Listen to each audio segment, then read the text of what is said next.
RudeNation, we're back, better than ever. The sequel to every episode we've done so far. This is episode 160? 60. 160, man, oh man. The sequel to 159.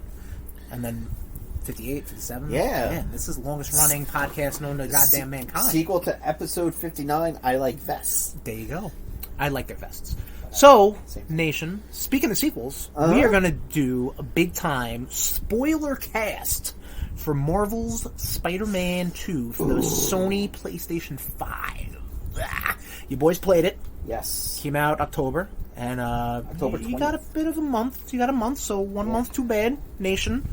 We're gonna get into it, baby. We're gonna talk. We're gonna go deep. There's gonna be some hard hitting journalism and some deep dives from two of Spider-Man's biggest fans, and he's our boy, the RudeBoyz. Who are the RudeBoyz, you ask? I'm Sherm. I'm Tom. And we do a little podcast. I don't know this. RudeBoyz Power Hour Plus. The whole gamut of the RudeBoyz Podcast Network. It's the end of the year, basically. It's the last month of the year. Just hold your fucking horses, alright? It's the holiday season!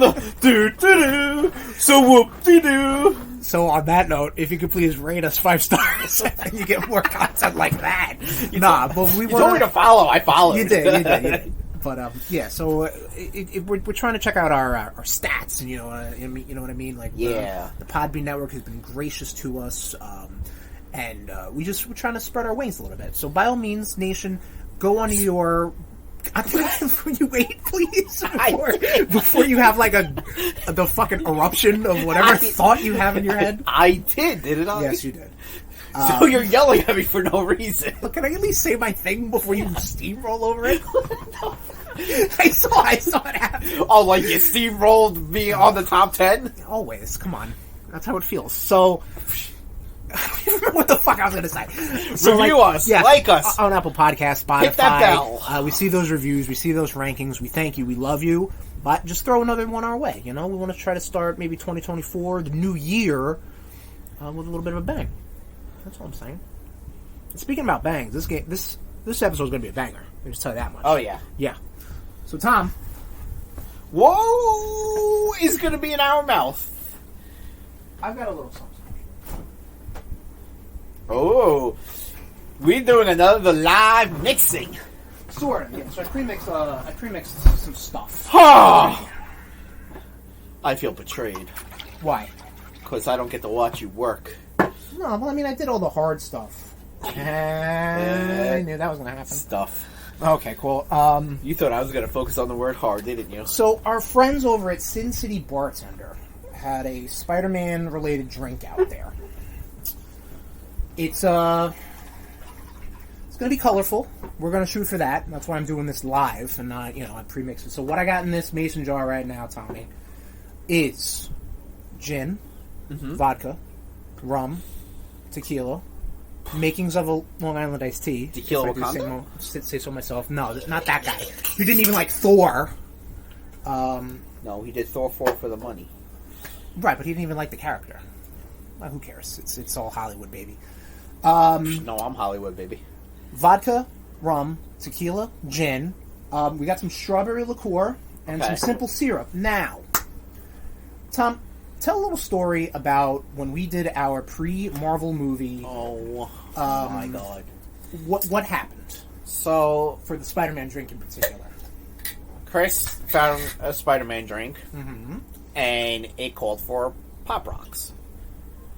Something you think you could find anyway, dudes, Nation, we fucking drove around this island like animals for like 2.5 hours.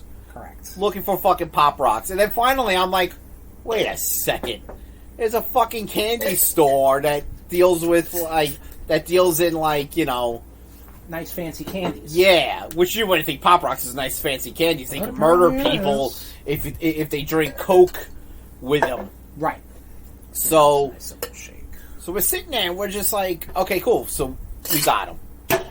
But holy crap, what a fucking time trying to find this fucking drink. I agree. Pain in the goddamn ass. Okay, so this seems like a similar story without the Tomnich. So this drink originally called, instead of strawberry, called for sour cherry schnapps. Okay. Think you could find it, right? Or any sort of cherry liqueur? No. Or anything like that? No, you can't. I'm not talking about like that pucker stuff, you know, like that cherry pucker. You can't find it fucking goddamn anywhere. Probably because they took it off the market. It probably is true, yeah. It was god awful. So what I ended up doing, I got it smells good. I can cherry smell it from liqueur, here. regular cherry liqueur. Okay. Which I don't know if you know this, Tom. Cherries are dark fruits. You Yeah. know? They're pretty dark, and it would not give me this nice vibrant color as my alternative strawberry liqueur. Okay. So now it's strawberry. Cool. Great. Then I wanted to top it off with some Ultra Blue Monster. Okay. Now, let me tell you about this. Also impossible to find. Okay. So here I have just blue Red Bull. Whatever. Okay? This is just kind of to top it off. Is it actually I don't think blue? it's blue because we're going to get to that. So we're just going to top a little Red Bull off. That's like a blueberry look to it, which is really fucking the color up, I can tell you that. I have not had fucking Red Bull in... I should have gotten some sort of other monster. Whatever. Oh, man, this is going to be... Oh, boy. All right. Okay. So now, Tommy, we got a choice. Calls for blue curacao. I should have put some bitters in there, too, but you don't like bitters anyway, so that's a happy accident. Blue Much curacao, like me! Or something we did for the pre-Marvel movie episode. We used black raspberry liqueur to kind of simulate the symbiote of Spider-Man. Is his Marvel Spider-Man 2? Black cherry. Black cherry, okay. Black raspberry. I'm going to do blue just to see how it looks. Okay, so you do one, Exactly. You have one, I have one. Exactly. Cool. And right now it's a lot darker than I expected because of the goddamn Red Bull. I'm annoyed. I should never have gone with Red Bull. I need to bring my Wolverine pint glass here, so this way you have your Spider-Man pint glass, I have my Wolverine one. Oh, this is a Maximum Carnage. Maximum Carnage one. Shut up. It's probably a little bit more than I expected. I should have done a 2 count, but this was a larger drink. Yours came out a lot better. Yeah, the blue looked pretty cool. And it looked still not. I mean, yeah. Nah, yours yours looks better. Yeah, see, I think a lot of it had to do with the fact that it wasn't as red. I think the sour cherry schnapps is really like neon pink almost. Right. So this is as per Sin City Bartender, this is the Spider-Man cocktail. Gin, vodka, tequila, rum, strawberry liqueur, it tweaked, simple syrup, and then we topped it with some blue Red Bull and some blue curacao / black raspberry liqueur. Clink it up.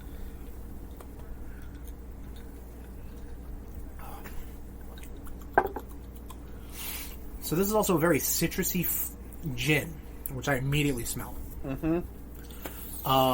I think that's kind of what the bitters are supposed to do. The bitters are supposed to almost like level everything out. So maybe we'll do it if we have another. We'll do one. I made enough for 2 drinks. So. We'll do one with bitters. There we go. We'll see what happens. And also should add the bitters, but fuck my life, didn't add the bitters. So, but that is the Spider-Man drink we are going to be consuming for the first part of this episode. All right. So you don't. The only thing you really taste is the gin. The gin straight up, and then it really goes away. Yeah. I mean, and the Red Bull's like kind of on the back end. I don't taste that at all.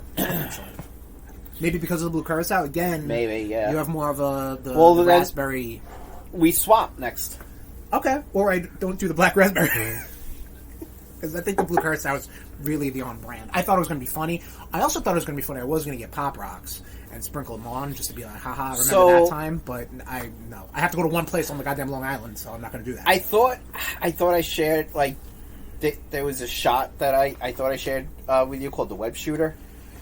I think so. Where like sounds familiar. You rim the yeah, it looked like a goddamn like a bukkake film, right? Yeah. And you put Pop Rocks like. Oh, there you go. And I was like, fuck. Every time I see Pop Rocks now, I twitch. There was one again. Sin City Bartender is a really good place to find stuff. They can make a good layout of their drinks. You know, everything's available online on their website, but like through TikTok and Instagram, they have a nice setup. You know what I mean? I follow a lot. I follow a lot of drink stuff for They have one called it's either the Miles Morales or the Web Shooter, or Miles' Web Shooter, and it's something similar to that. Like it's a rimmed Pop Rock glass. So, but anyway, that's not where we're drinking. We're drinking this homunculus of On the Blue Immediately Sank, which I guess whatever. That's what we've been up to. So, Tommy, Blitzkrieg is pretty light. Why don't we get on into it? Yeah.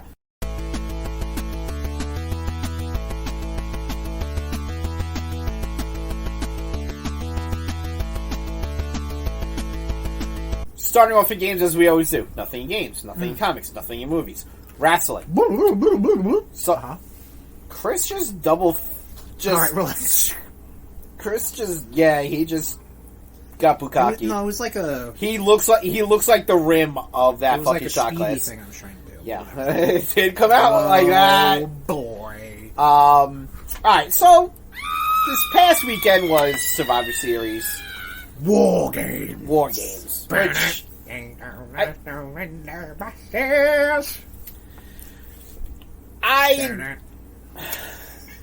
do enjoy where they've taken Survivor Series. Yeah, with the new Aussie hotness. Survivor Series needed to evolve, I feel. Yes. Did we talk about it last episode? How Survivor Series never... Oh, we talked about it during our retro rewatch. You're right. Of Survivor Series 98. Deadly Game. You're a deadly game! I love that pay-per-view so much. Sorry, I was swallowing. No.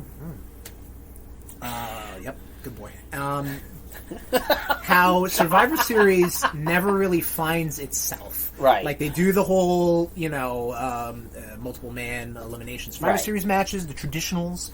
But even then, by the fifth incarnation, they were like, I don't fucking know what we're doing anymore. But they kept at it. Then they did the brand warfare stuff, and then they did the triple brand, right? And then they did the brand warfare, and then they did and then they brought in title versus title, and then they brought in bragging rights, which then they did bragging rights, and then it was like, this could be better for Survivor Series, right? But you're still doing bragging rights, right? I don't know, but now they're doing war games, which I think is a good direction for it. I agree. I think that's a good, and it seems like people are hyped. I dig it. Yeah, we're fucking old wrestling fans, so of course we would. But God forbid, don't watch old War Games matches. So it's boring as shit. Good luck finding them. That's true too. But it is it's a lot of fun. It is one of the non WWE created match types that really can still hold its own. Absolutely. You know what I mean, with the teams and the cages. And what we talking about it when we were watching, I think, the NXT one. I was like, what the fuck's the point? Because you're watching a half hour of nonsense and then the match starts. Yeah, right. Which is the point. It's war, baby. But yeah, no, I mean, it's better than the fucking King of the Mountain matches or the fucking triple cage matches. Well, that's what NXT had. The NXT has that. They got a lot of weird shit too. Well, for every Royal Rumble, there's a championship scramble. There's a Kennel from Hell. There's some crappy match types. But War Games is got to be the best non-WWE created one, and it's good to actually have that. Right. I gotta say, the ladies on the show. The ladies killed it. I thought they did too. That was a real gotta good match. Have that. That's the problem with doing multiple titular match types. So when you do a men's and a female Rumble, or a men's and a women's Money in the Bank, or even multiple Money in the Banks in the same pay-per-view, you gotta have them paced differently. You can't just have the same old shit. Yeah. And I think with the women, you have a little more. Not to say anything against the men's, but you have a lot more athletics. You have a lot more of this. When they bring in their weapons, they got to bring it differently. They can't just. It can't just be copy paste. Right. Exactly. Control F. Io Sky, replace it with Jey Uso. You can't. You got to mix it. No, it's tough. Io Sky will just go fucking take a trash can and jump off the top. Right. So they got to lean more into the stories. Yeah. I think, and with Damage Control in the women's and Judgment Day in the men's. Yep. You had to have that. They're the leading force. And then you have, and it's interesting though that both face teams won. Yes. Yeah. So usually it's whoever gets the advantage is usually the one that loses or whatever it is. Or Orton looked awesome. Orton looked like fucking yoked. Goddamn. Yeah. He looked like the Terminator. Yeah. He looked insane. Oh, good lord! It's cool to see him back. Yeah, I'm just wondering how much he has in him. Says he's got 10 more years. Okay, good.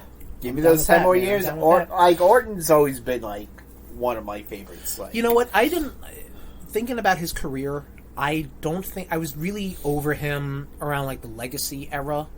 Okay. When he became the Legend Killer the first time. Yeah. But not really the first time, because he was Legend Killer when he was still within Evolution. Right. But then when he was kind of doing his own stuff, and then he turned. We had the Legacy I was like, like this. You just are like cookie cutter bad guy now, right? Yeah, because you're just like, I have my goons. They get you when I don't know. Just like him kicking every McMahon in the head was always fun to see. That was cool. That was cool though, because I feel like that was a little more edgy. Yeah, and then Triple H runs out, and and that gets that WrestleMania 25. And Triple H isn't allowed to use. And Triple H isn't allowed to use the pedigree or nonsense. I hate those fucking matches. And then really nothing else of note happened during that pay-per-view. Or so we fucking thought, because of how they ended that. I had a feeling, man. I'm sitting there, I'm like... So it was in Chicago, in case you guys didn't know. 27 miles outside of Chicago, actually. It wasn't in Chicago? It wasn't actually in Chicago. Because the Allstate Arena is in Chicago. Well, maybe it was 27 miles from said person's house. He lives in Chicago! Chicago's a big town. Tom, I don't think you are really... No. Just continue with what you're saying. No, so the show ends. So the good guys win. Camera pans out, see the ring, see the audience, see the crowd, see the pomp and circumstance. Graphic goes up, which is always a nice little tease. Nice little like and then CM Punk's music hits. The newly remastered living color of Cult of Personality. Yes, Tom. Where's the Allstate Arena? Allstate Arena, 6920 Manheim Road, Rosemont, Illinois. Okay. I apologize. I'm sorry. No, it's okay. I guess people just roll it into Chicago. Listen, there's no way to know. This is, geometry is really just geometry. Geometry is witchcraft. Geography is also witchcraft. And just remember that, folks. Wake up. CM Punk showed the fuck up. That crowd, that crowd fucking blew up. I was 20% of me wanted Grayson Waller to come out and be just like to Punk's music. Yes, exactly. Like what Paul Heyman did that one time. Yeah, but he would actually like soak in the heat. Yeah. But then why would you do it at the end? Whatever. But it was goddamn Phil Brooks or Austin Theory. Austin Theory, I think. I think Austin Theory is done. I hate Grayson Waller. I mean, done in the sense of like that whole experiment is over. Well, him being partnered with Grayson Waller is probably the best thing right now for him. I think the best thing to happen was when Vince was there, but yeah, I know what you mean. But yeah, CM Punk is back within the WWE umbrella. Yup. Did you see the press conference at all? How Triple H was talking about R-Truth. Yes, exactly. R-Truth came back too. Oh my god, that shit was. Did you see the R-Truth stuff on Raw? Yeah. That was funny as fuck. Yeah. You guys need a guy from War Games? It was yesterday. How'd we do? Who was just colored in jelly roll how'd we do? powder. Oh, and then you saw the stuff with fucking... We're branching. I watched all of Raw. When Orton sees that jelly roll guy, and he goes, ooh, what's that smell?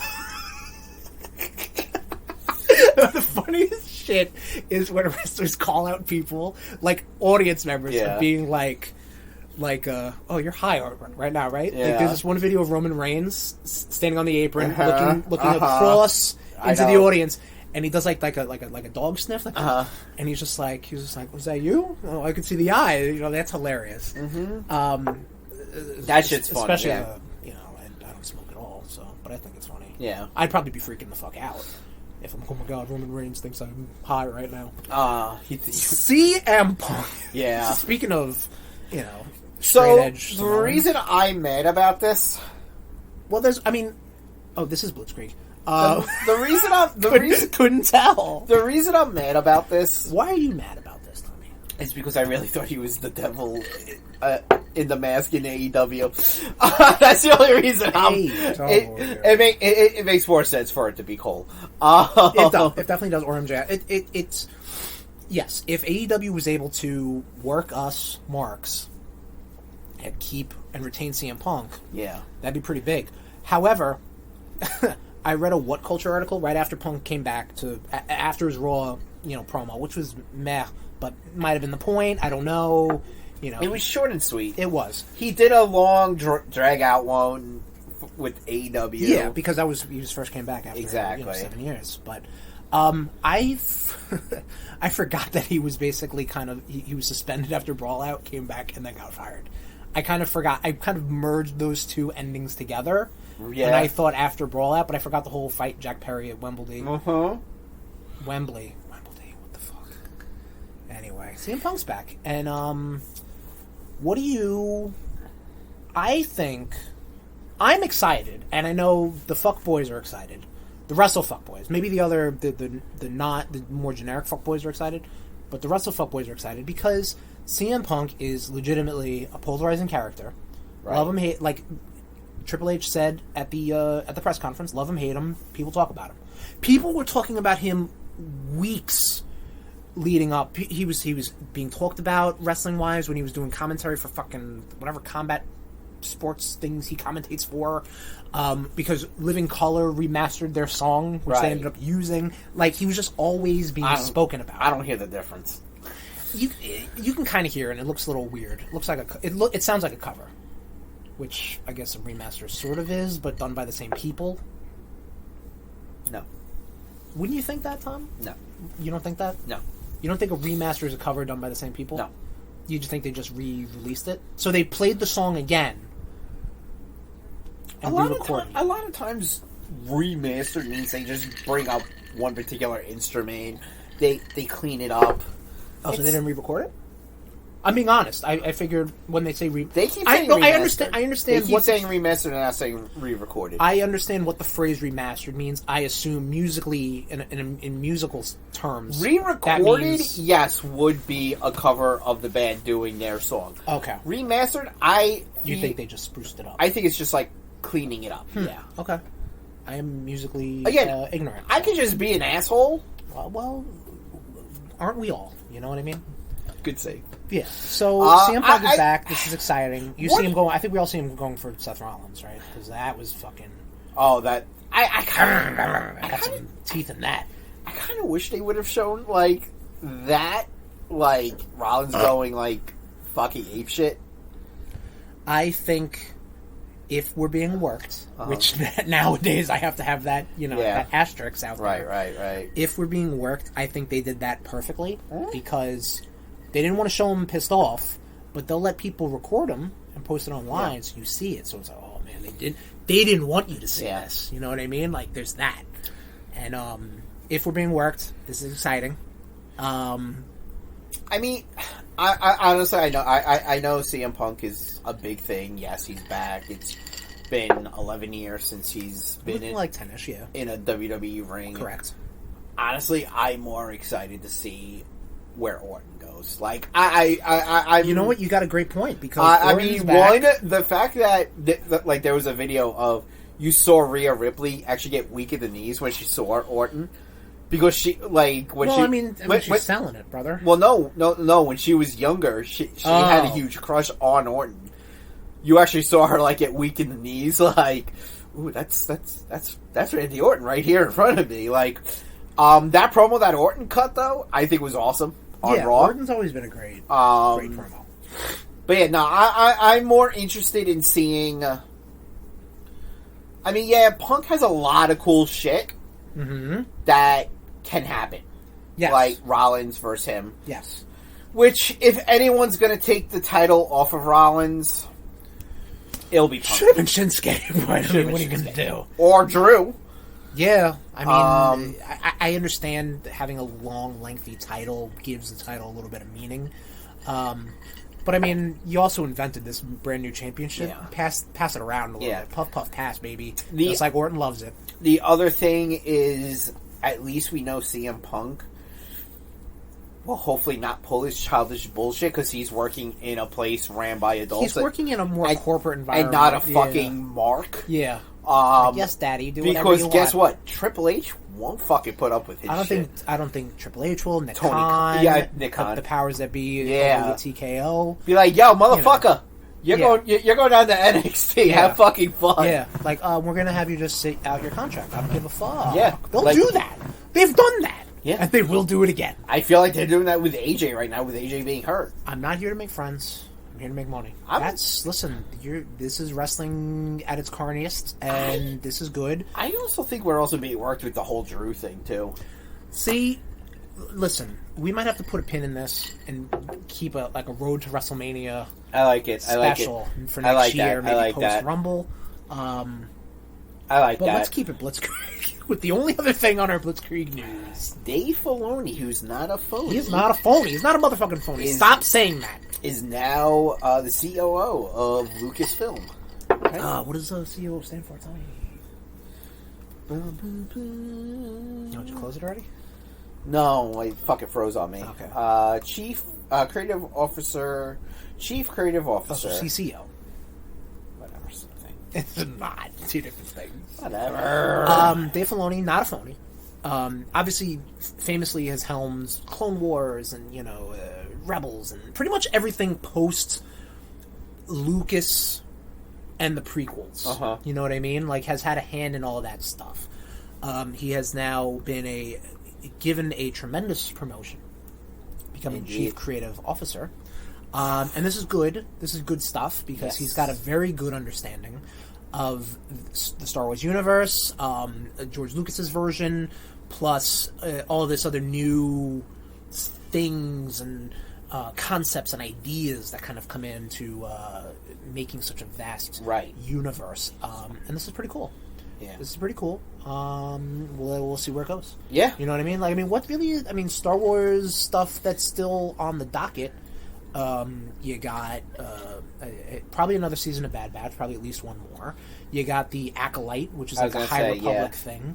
You've got that Skeleton Crew or whatever it is. Tequila Wakanda's working on a movie. Tequila Wakanda's still doing a Star Wars movie. He's a fan of Star Wars, so that gives him the edge at this point, at least. Which, going back to what he said about Thor. Yes. And, I saw something that Tom Holland was just like, I'll do another Spider-Man movie.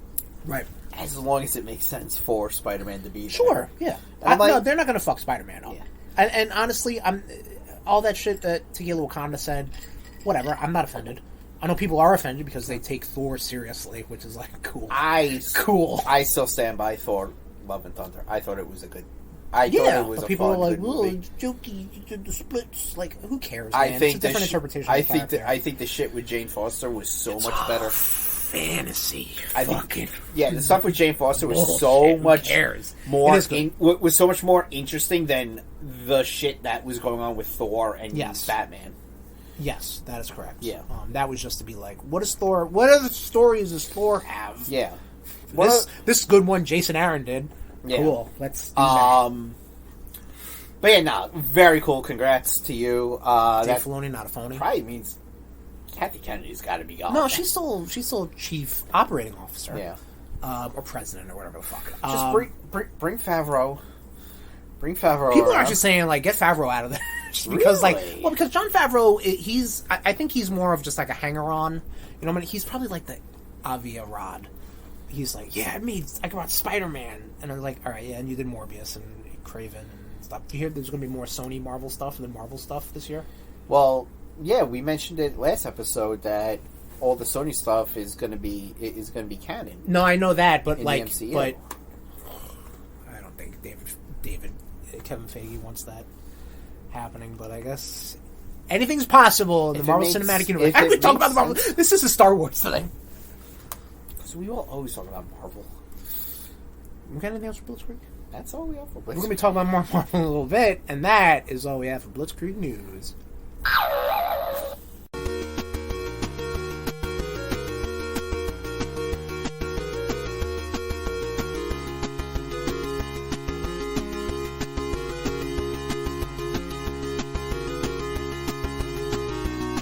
That was a weird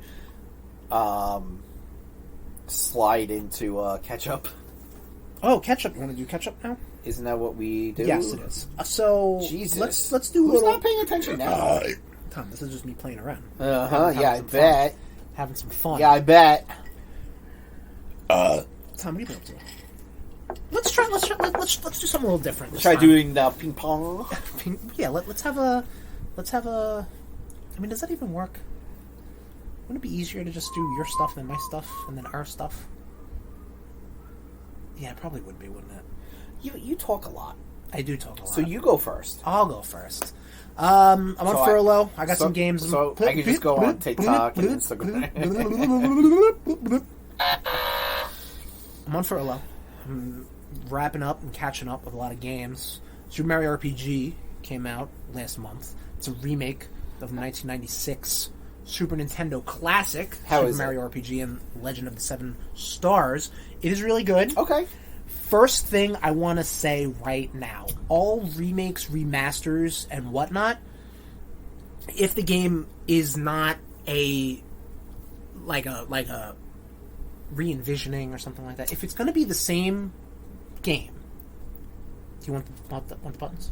Your drink looks better as it gets lower. Well, again, I think the blue carousel definitely sank and then mixed, and again, the red should have been more bold. All remakes, remasters, games that really just take the old game and then just spruce it up or whatever, same story, same milestones, you know what I mean? Not like a Final Fantasy remake or the Rebirth, whatever it is. God, I cannot wait for Rebirth. All should have an easy mode. Because if you've played this game, you just want to experience the story again. I'm not in it to get challenged. I'm not in it to get fucking... I played this game when I was a kid. Lord knows... younger Sherm could video game circles around older Sherm, and I'll get to that in a minute.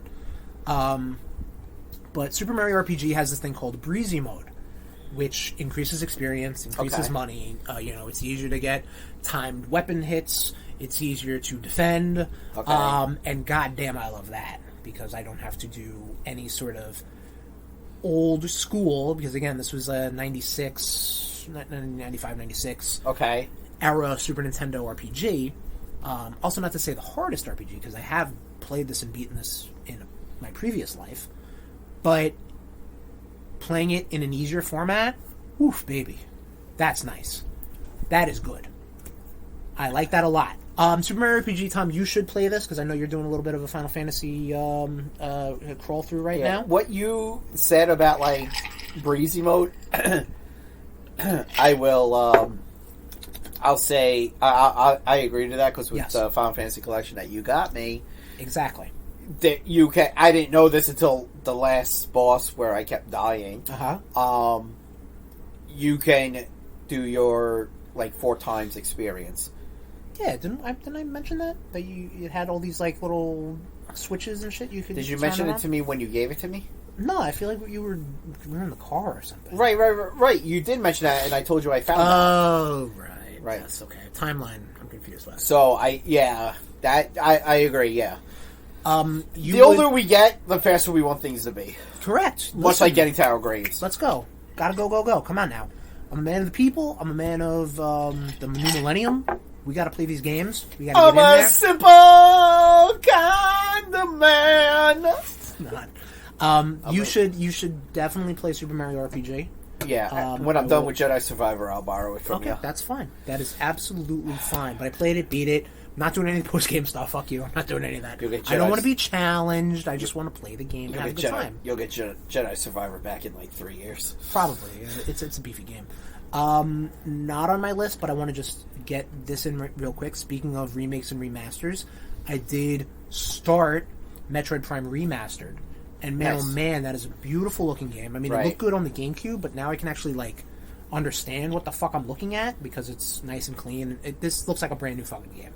It looks really nice, and you should definitely borrow this. Did you fuck around with the Metroid Prime games on GameCube? First person shooter? Yes. Yeah, a little bit. First person shooter Metroid shouldn't happen. in my opinion, they did a good job. They did a really good job, and it is really good. Metroid Prime probably. I would easily say top 25 games ever for me. Interesting. And 25 seems like a lot, but a lot of it's also Zeldas and Marios and Pokemons and shit. But Metroid Prime is definitely up there. Interesting. I would definitely say try it, and if you don't like it, then you just borrowed it from me. But I'm only a few hours into that. The controls are weird because it's a little more modern than how it was on the GameCube, because the GameCube really didn't have like a second analog stick, proper analog stick. So it was a lot of like lock-on.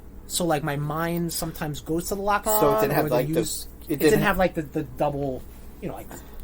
It didn't have the good N64 one where you could just play like this. Hey, speaking of, Ocarina of Time, everybody, 25 years young. This year, Tom goes on his phone. He does not care about Ocarina of Time. No, Ocarina of Time I'll respect you. I appreciate that. Ocarina of Time we did put this out to our Instagram years ago. It is a good game. The Nation says it's a good game. I'm not saying you're wrong. I'm not saying I'm right. No, that's fine. The Nation says it's a good game. I respect the Nation. Okay. I'm waiting for the shoe to drop. Okay. It's not, I don't always have a snarky remark. Well, okay. Yeah. You got to get your shit in. I know that. I know that about you.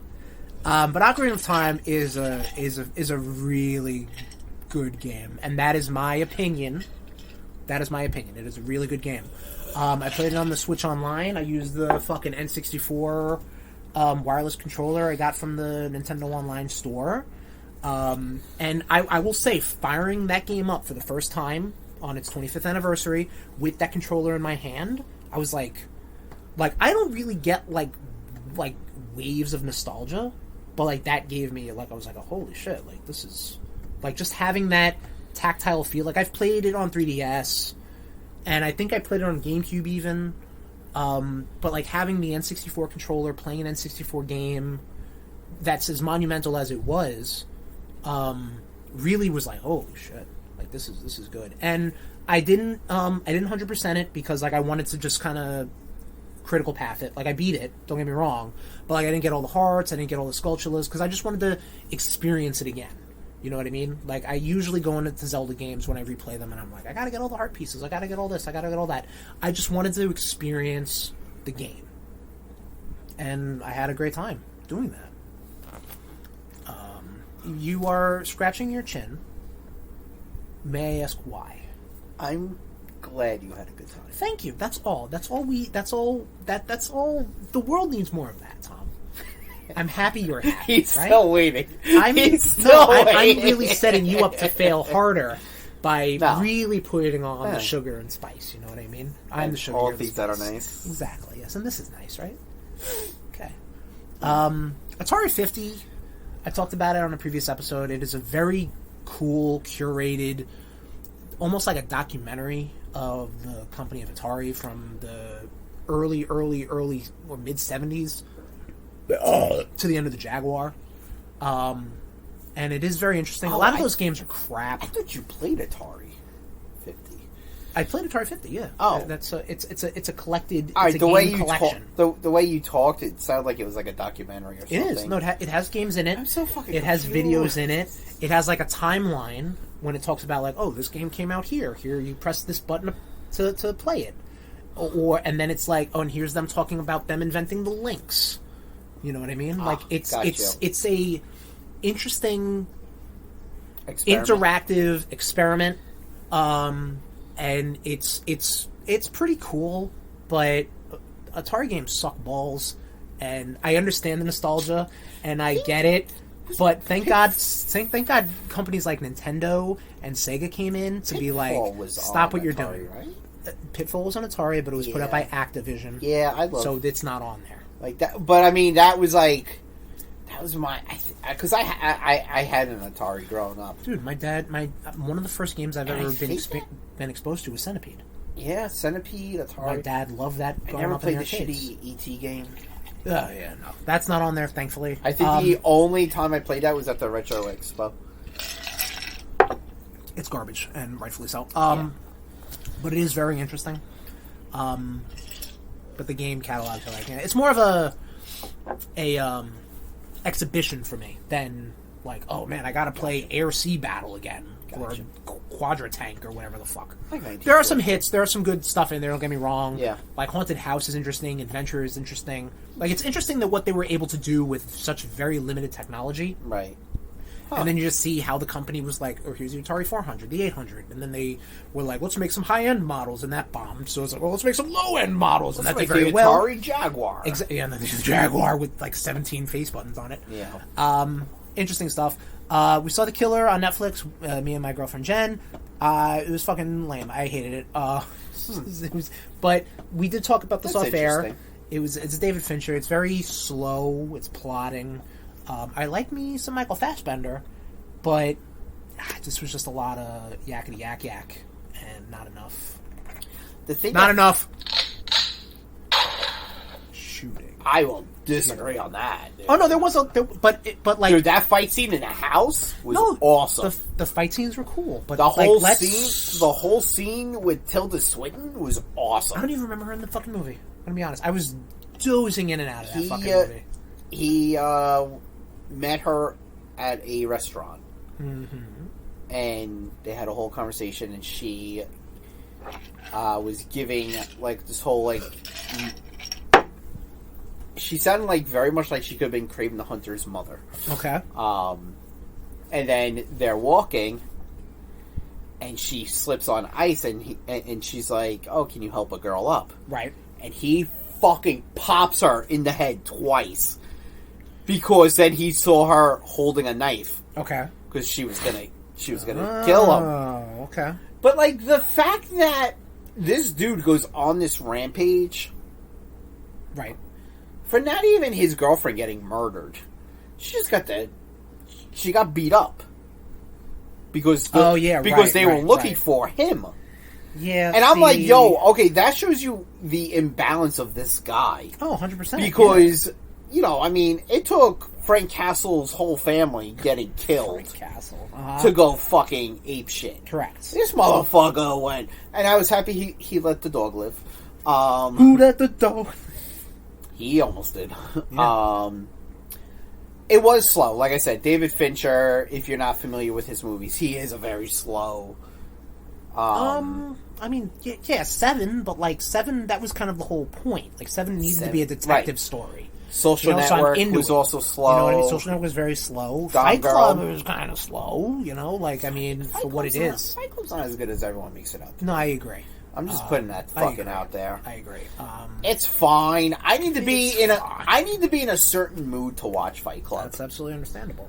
And usually I'm not. Right. But yeah, Killer. Meh. All filler. Let me just say that. Right. It was apparently based off of a French graphic novel. Cool. That still doesn't make me appreciate it nor like it any worse or better. Because David Fincher, like lately, has been very much about like adapting books. Okay. Like Social Network was a book. There's also real life. Gone Girl. Oh, yeah, you did Gone Girl too. Yeah. Gone Girl's really good. Gone Girl's really good, but that's it's like a mystery thriller. Right. Like that's the point. Yeah. And I'm like he's an assassin. Like get to it, guy. And of course Trent Reznor. Of course, yeah. Did the score. Of course, he does all of his scores. So, that sucks that you didn't like it. Yeah, but whatever. It's okay. I live my life. It's fine. I just find it very funny that it's something that I like, and you say it fucking sucks and you hate it, and meanwhile, I didn't say a word about Ocarina of Time. Right, but see, I'm willing to. I'm willing to say. I know. I'm busting your balls. That's my opinion. You pass your shit off as fact. It is. There it is. No hard feelings. I'll say that, and I'll say I watched No Hard Feelings. Yeah, I want it. It's in my queue. It is very silly. I hear it's like it's a Jennifer Lawrence. It's the same director that did Bad Teacher. Okay. Which is that Cameron Diaz is a raunchy school teacher sub or whatever the fuck she is. Oh, I'm thinking sex tape that it's her and Jason Segel. Right? Jennifer Lawrence? No, Cameron Diaz. Cameron Diaz and Jason Segel? Yeah. They made a sex tape and it went up into a cloud. This was right around the fappening, I remember that. Ironically. No. It's the movie's called Sex Tape. Yes, I understand that. Oh, okay. But it's the two of them? I believe so. Let me find out. I'm finding out right now. Was this movie good, though? This was fun. I'm not going to say good. It was fun. It's just much like, honestly, I hate to say it a lot. Jason Segel, Cameron Diaz. Wow. I would never have put them together as a couple. And want to be like, yeah, they're sexy. I mean, Cameron Diaz. Cameron Diaz, 1994, The Mask, yes. Jason Segel, Ever, I'm not a chick. Angel? Was it the same teacher that did the same director did that teacher? Or just because it's Cameron Diaz? Sorry. Charlie, I think her and Christina Applegate and Selma Blair, more of Selma Blair, in, what was that called? What was that movie called? You know what I'm talking about. No, I don't. There's a movie with... This was when Christina Applegate, this was her return. Her return, meaning, where the fuck is she now? But ever since Married with Children. Cameron Diaz, Christina Applegate, and Selma Blair, they were in a movie together. Also, I didn't like Something About Mary. That was like right. You know, I was you know too what? much of a kid. Or you know something. what? I was working in the theater when that movie, so it was very funny when there's Something About Mary. The Sweetest Thing. Oh, I guess so. Yeah. When fuck, holy shit. There's Something About Mary. I've never seen it. Okay. When there's something. Wait, this or Something About Mary? The movie you're talking about. Okay. It's just like 3 hot girls. Whoa, they're crazy. Like that's really it. When there's Something About Mary was out in so theaters. I want to say Saving Private Ryan was also in theaters. Okay. So you had 2 different types of people coming out of theaters. Okay. You had people like hardened war vets fucking drying their eyes and people just fucking laughing their asses off. Right. From There's Something About Mary. And I'm sitting there, and I'm sitting there working the concession stand. I'm like, this is. They let you sit, or you had to stand? If I was working in the back concession stand, I was sitting. Okay, gotcha. Because with the candy case, the cover for the candy case, if you slid it out enough, it formed a bench. And you can go down on it. You can take it easy, Tom. You can go Jesus. down. You can sit on it, and you're hidden from the camera, and you can curl up and take a nap. About okay. I took a lot of naps in that back concession stand. Wow, way to take it to corporate America, Tom. But fucking rebel, fucking Che Guevara over here. Anyway, I even slept in the box office. Anyway, it was No Hard Feelings is silly and it's fun. Yeah, and nice. You should throw it on. You know? It's not serious. It's serious enough that you like care about the characters, but it's also none of these things are like, oh man, what a great point you made, crazy party girl, Jennifer Lawrence. Like, no, none of that. You know what I mean? Again, I feel like I know she's an Oscar nominated or Oscar winner. Yeah, one of the two. The Oscar is something around that. And I'm like, your movies are very okay. I think she's a good little actress. She's okay. Well, according to the Academy, Tom, she's an Oscar. Well, I mean, so is Marissa Tomei. But so is Sylvester Stallone. Yeah, for writing. Yeah, never won as an actor. I think for Rocky he might. I don't think he did. No way to know. Also, on my Netflix watch-a-thon I got going on here, One Piece. I watched all of One Piece. What did you think? I liked it a lot. Good. I'm not. It's not going to convert me to be a One Piece fucking stan or anything like that. Yeah. But it's like it's so silly, like this Shonen manga and anime. Shonen Jump? Yeah, Shonen. That it is, they're just like, what if it's just all about pirates, and they gotta find treasure and this and that, I'm like, and I'm watching now a live action remake of that. I'm like, okay, yeah, it's all pirates. Like, you just gotta give yourself into the fiction, And I liked it. I thought they did a good job with the the graphics and the art and the atmosphere. Like, they definitely made it seem almost like a real life anime. We've come a long way from whatever god-awful live-action makeup they used to make Piccolo in that Dragon Ball Evolution movie. Oof, yeah. That's pretty bad. I'll tell you this, the shark makeup was a little weird, but, it was also, good enough to pass. That Piccolo shit was just garbage. Now let's put hair gel in the fucking kid's hair to make him look like Goku. Yeah, that was not good. Those are dark times, Nation. That had to crawl so One Piece could walk, could bounce around, right, using gum magic or whatever the fuck. That's all I've been up to personally. Let's swing it into gear because we're talking about Netflix. Another adaptation just kind of came out on Netflix a couple weeks ago. Scott Pilgrim Takes Over. Takes off. Scott Pilgrim Takes Off. Is it Scott Pilgrim Takes Off? Scott Pilgrim Takes Off, everybody. Who doesn't read the notes now? Advertised to be another adaptation to Brian Lee O'Malley's. We had a whole Scott Pilgrim episode. Mm-hmm. The books are what they are. I'm not going to call this a classic, but it is a very iconic. It's an iconic story, and advertised to us to be another adaptation of said story that we've seen on page and on the silver screen. You like that, right? But it's not that. Spoiler alert. It's its own thing. It's its own thing, which I love. Yeah, so did I. I really did like that. So Yeah. Tom, explain to the nation what happened in Scott Pilgrim. First story.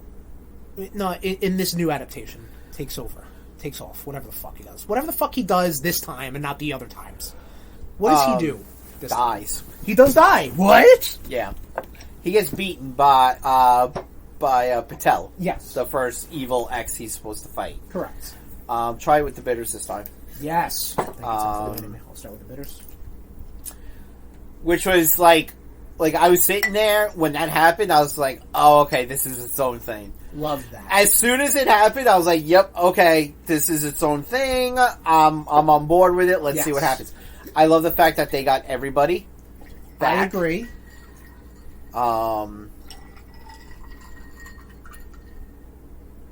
Nice. And then some new additions, which I dug. Yeah, no, there's so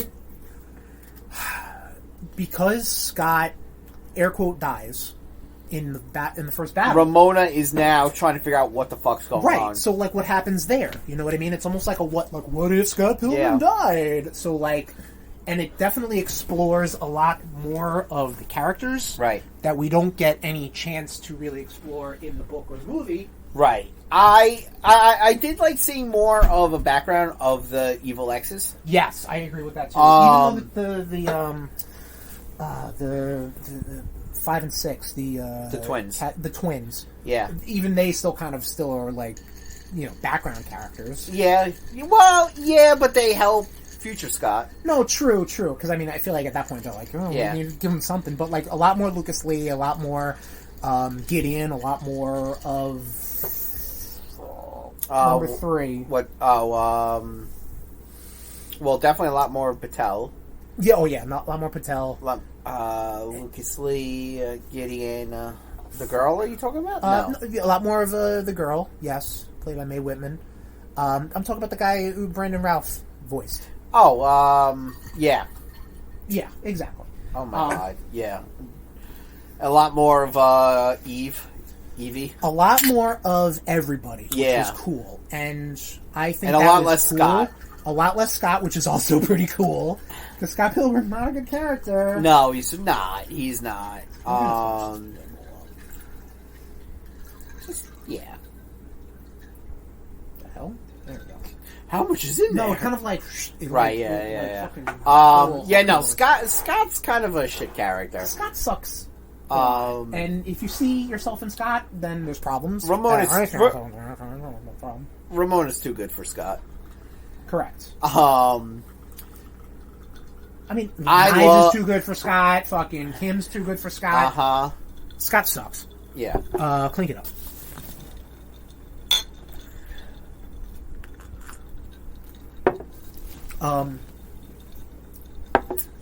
Much better with the bitters. Yeah, I think the gin definitely kind of dies down a little bit. Yeah. This was really good though. So again, it wasn't groundbreaking or anything. Not like the movie. The movie I feel was definitely groundbreaking. It introduced us to Edgar Wright. Adaptation of the... No, it didn't. Edgar Wright was around for Shaun of the Dead. I honestly was sure. I forget he directed that, and for some reason, for the longest time, I thought Simon Pegg directed it. Simon Pegg and Nick Frost, which they were in it. They were also in. Yeah, they were in the Scott Pilgrim. And I fucking loved when they were filming the movie. It was a film by Edgar Wrong. Yes. Why are the buttons all the way over there? Oh shit! Good call. Yeah, I like this. So Brian Lee O'Malley has said that this was kind of written as a one-off, which I like. Yeah. But I also like the sense that... Give me more, though. I would... absolutely, yeah. I don't know if we're getting more, but... I don't... Well, he said he wrote this as a one-off, so chances are no, but... Money talks, bullshit walks. Yeah. That Netflix truck backs into your driveway. I am glad... We got it. Yeah, same. And I'm glad we live in a world where Scott Pilgrim vs. the World's the video game is available too, because that was lost media for a while.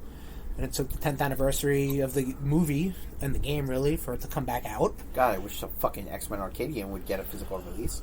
Yeah, that too. Never happened. But again, we're not going to get into that. Really cool adaptation. If this comes out on Blu-ray, I'll pick it up. Because like I liked it. The animation was great. Netflix, I really did love it. Netflix is very finicky about what they release on. I mean, they did all the Castlevania, so we'll see. Yeah. There's money to be made if you put that out on physical. Well, Stranger Things they put out on physical because that's still their moneymaker. True. But we'll see. We'll see. Yeah, exactly. I would like for it to happen, but I don't know if it will happen. But it's a Netflix original, so I don't see it going off Netflix anytime soon. Right. Correct. We also went to the movies. We went to the movies, and we saw the Marvels. Yeah, we saw the Marvels. We saw the Marvels. Finally saw the Marvels, everybody.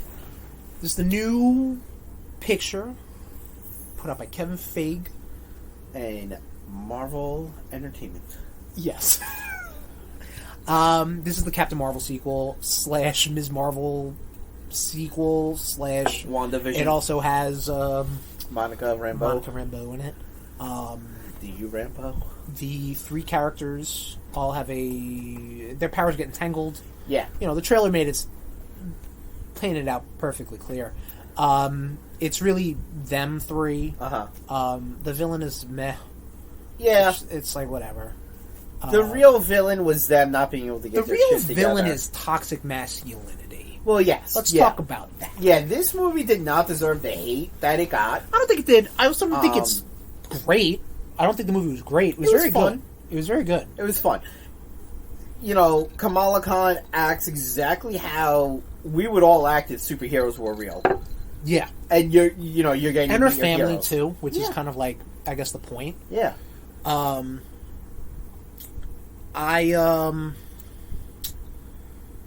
pick it up when it comes out, mainly because you have everything else, so you might as well. I know. Because I'm a fucking mark. I'm gonna wear out that pause button, let me tell you. Brie Larson is very attractive, as is Teyonah Parris, I believe her name is. Yeah. She's very attractive, too. Brie Larson said she's probably not coming back. I can't imagine why, only because, look at the fucking... Read the room. What is Marvel doing? And... maybe things can get turned around. Maybe things can get turned around, absolutely. And look at the audience is so fucking toxic right now. Even your most staunchest of MCU supporters coming out of Phase 3 are like, what are you doing with this? It's garbage, blah, blah, MCU blah. died with Endgame. Right, blah, blah. And then you add all the fucking toxic masculinity bullshit, right, and all this stuff. Right, but then, Multiverse of Madness comes out. Maybe the MCU isn't dead. And then, Spider-Man Far From Home, but then Ant-Man and Quantumania come out and, MCU is dead. And then also, Moon Knight, the fucking triple hit of Moon Knight, She-Hulk, and Ms. Marvel. Regardless of what it is. She-Hulk? Yes. No. Was fun as fuck. Ms. Marvel, I actually think is one of the better shows. Right. Moon Knight was boring as fuck. Right, but it's tiring. Yeah. Let these things breathe, sit, think about, talk about. The reason people are fucking so spoiled is because they're eating really good. Right. So fucking take that away from you, drool for this bone, and then you get your treat. And that'll do. And on that note, I don't know what the fuck just happened. It's Red Bull and gin, man. Wow. I don't know, has him wanted to drool, and I just see Brie Larson in that fucking tight fucking white tank top, man. That's pretty good stuff. Anyway, I did enjoy that, man. Yeah. She looked good. Listen. And she acts very well. She was not a robot this time. Blah, blah, blah. Whatever. She was like a space hero. At least they didn't shove the 90s down her fucking throat. That is true. Yes. I'll give you that. Oh, fuck. What was I going to mention? I don't remember. I'm sure y'all interrupt me. Yeah. Well, I'm starting to watch Gen V. I'll talk about it next episode. But I have thoughts on it that go against everything I've ever said. Or go with everything I've ever said. We're going to find out next episode. Yeah. They're doing a Boys Mexico thing. Yeah, whatever. See, they put 3 characters from Invincible into Fortnite. I did see that, yeah. Yeah. Tom, what have you been up to? On your own. As a big boy now. I'm a a big kid now. Yay! God damn. I think my voice is finally cracking. I think I'm going through the change. Finally. I know. So I read TMNT, Teenage Mutant Ninja Turtles, Last Ronin, The Lost Years. The Lost Years. You got me this. Yes. This is the pseudo sequel to one of our favorites, our more modern favorites. Actually, it's a straight up sequel, dude. It honestly is. Well, because it bounces around right. into like different it's time the same periods. Universe. It tells the story from since. It tells it's like a prequel a little bit, right. Exactly. Sequel a little bit. Yep. That's what I'm saying. Yeah. A lot of cool moments in it. A lot of moments. I'm only like 2 issues in. Okay. So. No, I'm not gonna go hog wild, but like, there's one part where I was just like, oh, like I was like, oh man, it brought a little tear to my eye. Yeah. Okay. Yeah. I enjoyed it. Good. It's right next to my Last Ronin figure. There you go. So, and you don't have a copy of the? I don't have Last Ronin yet. They have the Last Ronin director's cut, and I'm like, yeah, I saw that. What even is that? Is that just like more sketches. Concept scale? I was about to say. I had to have. That's all. I'm like, all right, cool. I just need the regular book. It does seem, being only 1 issue in, like it really seems like they're milking it. Don't get me wrong, man. Like, if something hits, that's what any sort of good company, red-blooded American company is going to do. It's going to bleed that dry. But the thing, and I'll say this because I'm sure you have flipped through it at least. I have not yet. Okay. Well, you know how Michelangelo was in Last Ronin. Michelangelo was the Last Ronin. Right. Yes. But like how he was kind of like broken and like. Oh yeah. Like you definitely. You definitely see this. Like, you definitely start seeing him unravel. Like, which I did. Yeah. I mean, I don't necessarily know I needed to see it though. Like, I can really assume it just based off of the original. But the way they do it is cool. Yeah. So, okay. I dig it, and I hope you like it. Okay. We shall see. I mean, it's Ninja Turtles. I like it already at a certain level. I watched this movie from John Carpenter called Prince of Darkness. Mm-hmm. It's like part of his like Apocalypse trilogy with the Thing, right? With the Thing, the Mouth of Madness. Prince of Darkness. Now I've never seen Mouth of Madness. Neither have I. I've heard about it just off of. There's a lot of talk about. I didn't even know that was Carpenter. Honestly, Mouth of Madness. I'm not a. You're more Johnny Carpenter head than I am. Yeah. But I've been listening to a lot of stuff about Alan Wake too, and evidently people are making connections between that because there's a lot of like, what's fact, what's fiction? Oh my god! You know the movie Stranger Than Fiction, or that one scene in Bruce Almighty when they are just like scripting out what's happening in real life, air quotes. Or what about Adaptation with Will Ferrell? Is that Will Ferrell? No, that was Stranger Than Fiction. Adaptation was something else with Nicolas Cage. Yes, you're right. Is it like those? I have no idea. I've never seen talking those. Out of my asshole. But I hear a lot about that movie. I've only seen the credits of Bruce Almighty. Oh, okay.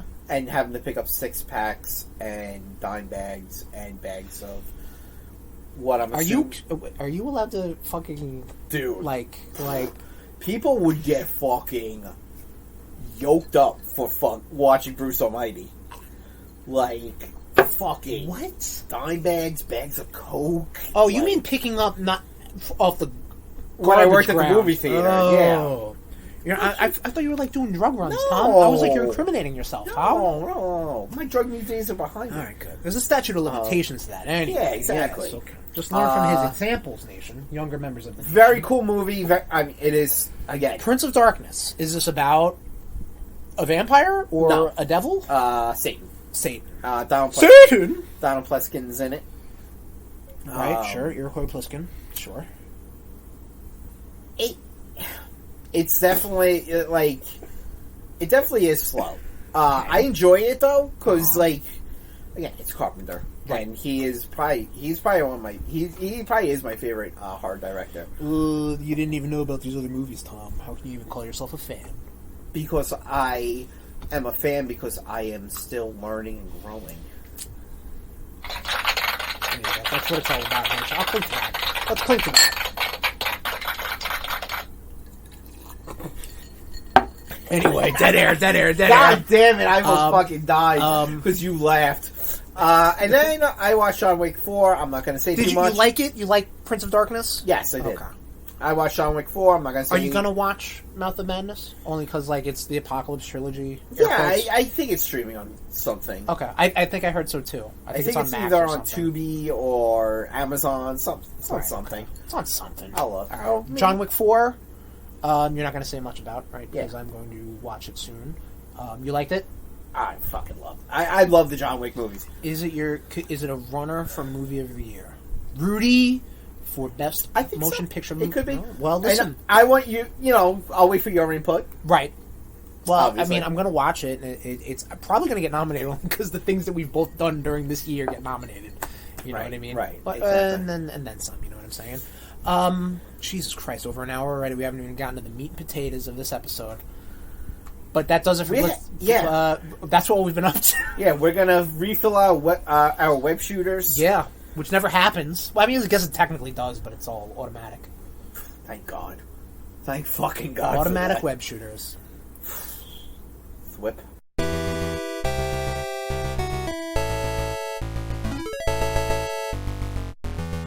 Let's talk about Marvel's Spider-Man 2. Do you have to go pee? Is that what this motion was you were just about to do? Okay. Not yet. Soon. Marvel Spider-Man 2, Tom. October 20th it came out. Yes, it did. I don't have these because you were going to do these last episode and I shut you down. So I figured. Well, no, you were still letting me go. And right. Then I stopped and... So, Nation, just warning ahead. Spoilers abound. Oh, yeah.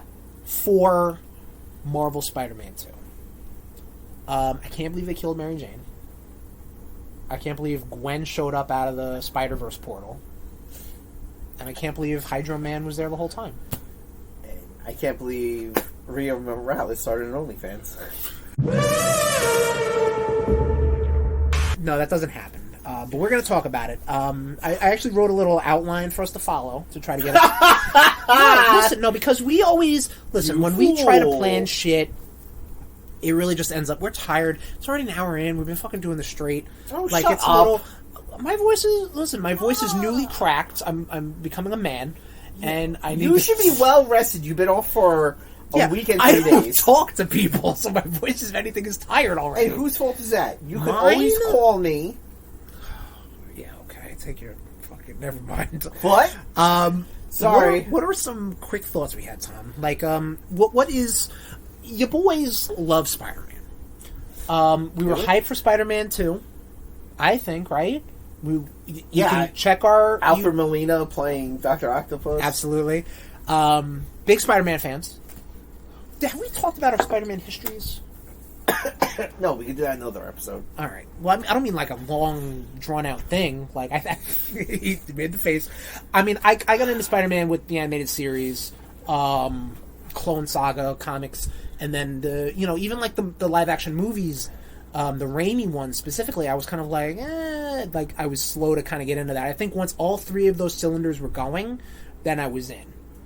And then the video games, and then whatnot. So what about you? What was your first Spider-Man experience? When I was a young warthog. When I was a young warthog! I mean... Very nice. I mean... Again, I've said it several times, I had an older cousin who got me into comics. Mm-hmm. So, he let me borrow, a Spider-Man comic. I'm wearing a Spider-Man thing right now. Yeah, you are. Fucking nerd. Drinking out of a Spider-Man glass. Actually, it's a Maximum Carnage glass. It is a Maximum Carnage, but as per fucking Sony Pictures rules, that's Spider-Man. Yeah, this is Spider-Man, guys. You see this? Spider-Man. Doesn't say Spider-Man. I'm not Spider-Man. Anyway. Please give me billions of dollars. I mean, the Gwen Stacy story. Okay. No, that was one of the first major things I read of Spider-Man. Oh, wow, okay. Secret Wars. Ironically, Clone Saga. Huh. With Gwen Stacy. Huh. Interesting. Yeah. Always comes back to Gwen. But Secret Wars, where the introduction of the symbiote was there. Yes. And then it's just been fucking pedal to the metal. So, as far as as of right now, the Marvel Spider-Man... and index finger to the web shooter. What did you say? Forefinger and... Forefinger? Index finger. No, middle finger and ring finger. Yes. Yeah. As far as the video game trilogy done by Insomniac, put out for the Sony PlayStation 4s and 5s, where are we at? Did you... Because Nation, on our YouTube page, don't interrupt me because that's for the outro only, youtube.com/@RudeBoyz469. RudeBoyz be streaming my New Game Plus playthroughs of Miles Morales and the original Spider-Man. You can see me platinum that stuff. Nation? Well, because listen, I want to try to get that engagement out there. You want to just get your shit in. Your thoughts on the games up to this? Fucking real good. You like them, so you like them more than... Do you like them more than Arkham? The Arkham series? It's two different games. Okay. It's two different types of things. Okay. But I want you to compare them. That's not what I asked. I want you to compare them. Do you like one more than the other? No. I like them equally for different reasons. So I do. Sorry, dude. Like... the Waynes just died. That's it. The Waynes just died. Jesus, Joe Chill. Packing heat, baby. Joe Chill. Huh. The look. The fucking look I got. think my personal... I still like the Arkham series. Maybe a little better. And it doesn't pain me to say that. You're right. They are two different things. However, if I could get the same amount of Batman love I expect in these games, then I would probably appreciate it more. And I know I've said this about Marvel Spider-Man, how even if you gave me some throwaway mission with the Beetle or Molten Man, I would be like... So, here's the thing, though. But not to take away that they are amazing games. Spectacular, even ultimate, yes. Sensational. Here's the thing. Go ahead.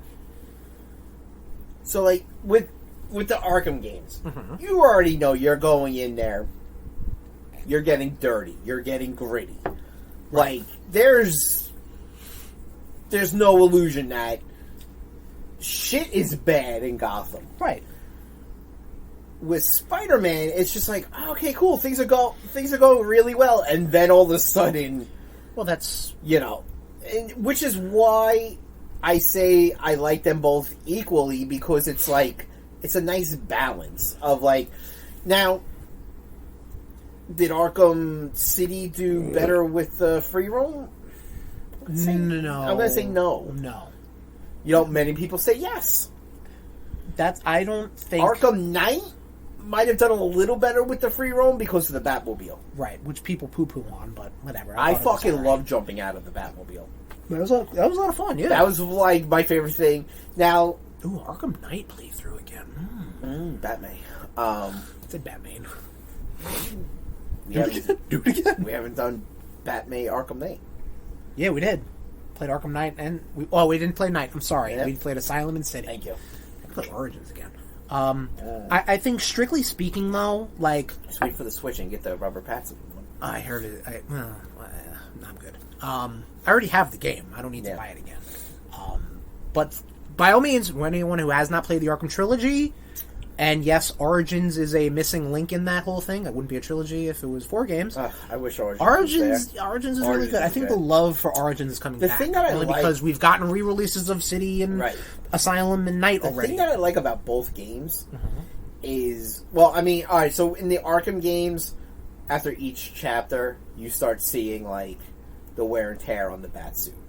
Because it's one bad day for him. Right. Yes. Now, with Spider-Man, you see the wear and tear during a battle and when you heal. Yeah, and also mentally you see the fatigue on him. But I just want to... cannot wait for the fucking Wolverine game. I cannot wait to see his adamantine fucking skull. You could see it in the PS3 Uncaged edition also of Wolverine, which I might have to hook that up to fucking stream. We may have to figure out how we can stream that. I think I'll play that. What I'm really getting at between the Batman games, which I appreciate, what I get out of the Batman games that I appreciate and the Spider-Man games that I appreciate, really is the fan service stuff.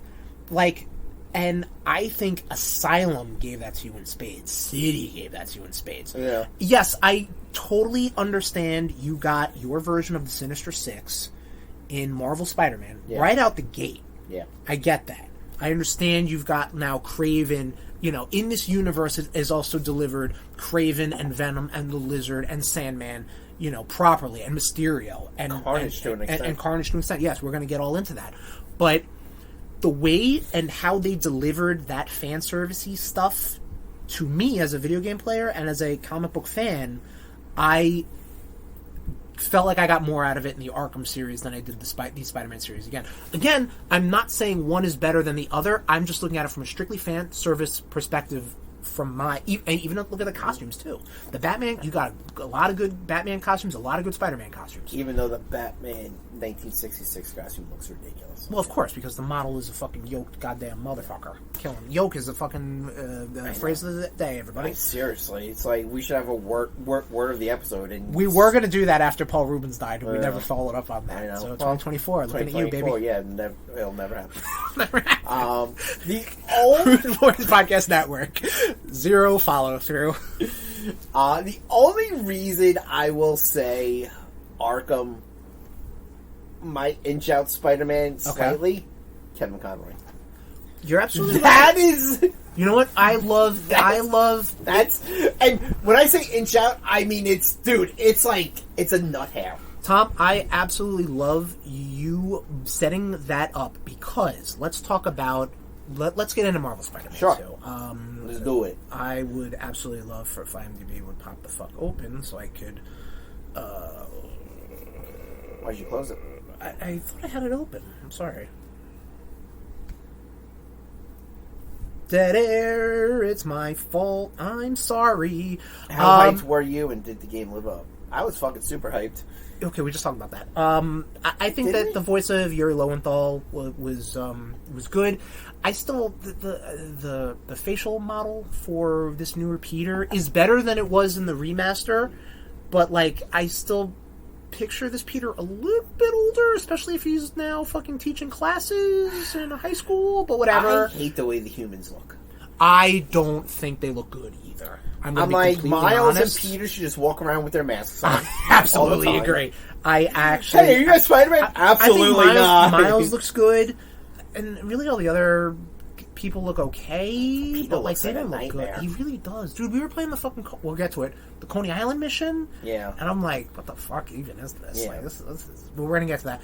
But I think voice acting-wise, Yuri Lowenthal as Spider-Man, Najee Jeter as Miles, Laura Bailey as Mary Jane, Graham Phillips as Harry Osborn, Jim Preeney as Kraven. I'm on IMDb, my guy, the Internet Movie Database. Tony Todd as Venom. Tony Todd. Spoiler alert. Man, they got a white person to play as Rio? Where's the outrage there? Yeah, she was born in Queens. I guess that passes. Yeah, I think Kirk Connors looks like a Neanderthal. That looked terrible. Yeah. But overall, a very good packaged game. It looks nice. We ran into some glitches that even when you were over a couple times ago when I did that Coney Island mission, shit was glitchy. Oh my god! I had one moment which I showed you during a cutscene where the Peter Parker head came off the Spider-Man body, so I didn't know what the fuck was going on there. It looked like the Thing. It did. Yes, it did. Did you run into any glitches or any issues like that? I ran into some audio issues. The game here froze and there. on me. Okay. I went to go open up a Sandman stone. Okay. And the shit froze on me. And then there was another point where it was right before the last big battle. Okay. My controller just kept vibrating. I've had that happen. It just to me kept too, vibrating, yeah. and honestly, my brother was saying that like it's even happening when he's not playing a game. Are you having it plugged in or no? You have it wireless? Yeah, we're wireless. Weird. I don't know. And he's just like, he's like, for some reason, the L2 and R2s were hard to press down when he's watching like YouTube or something.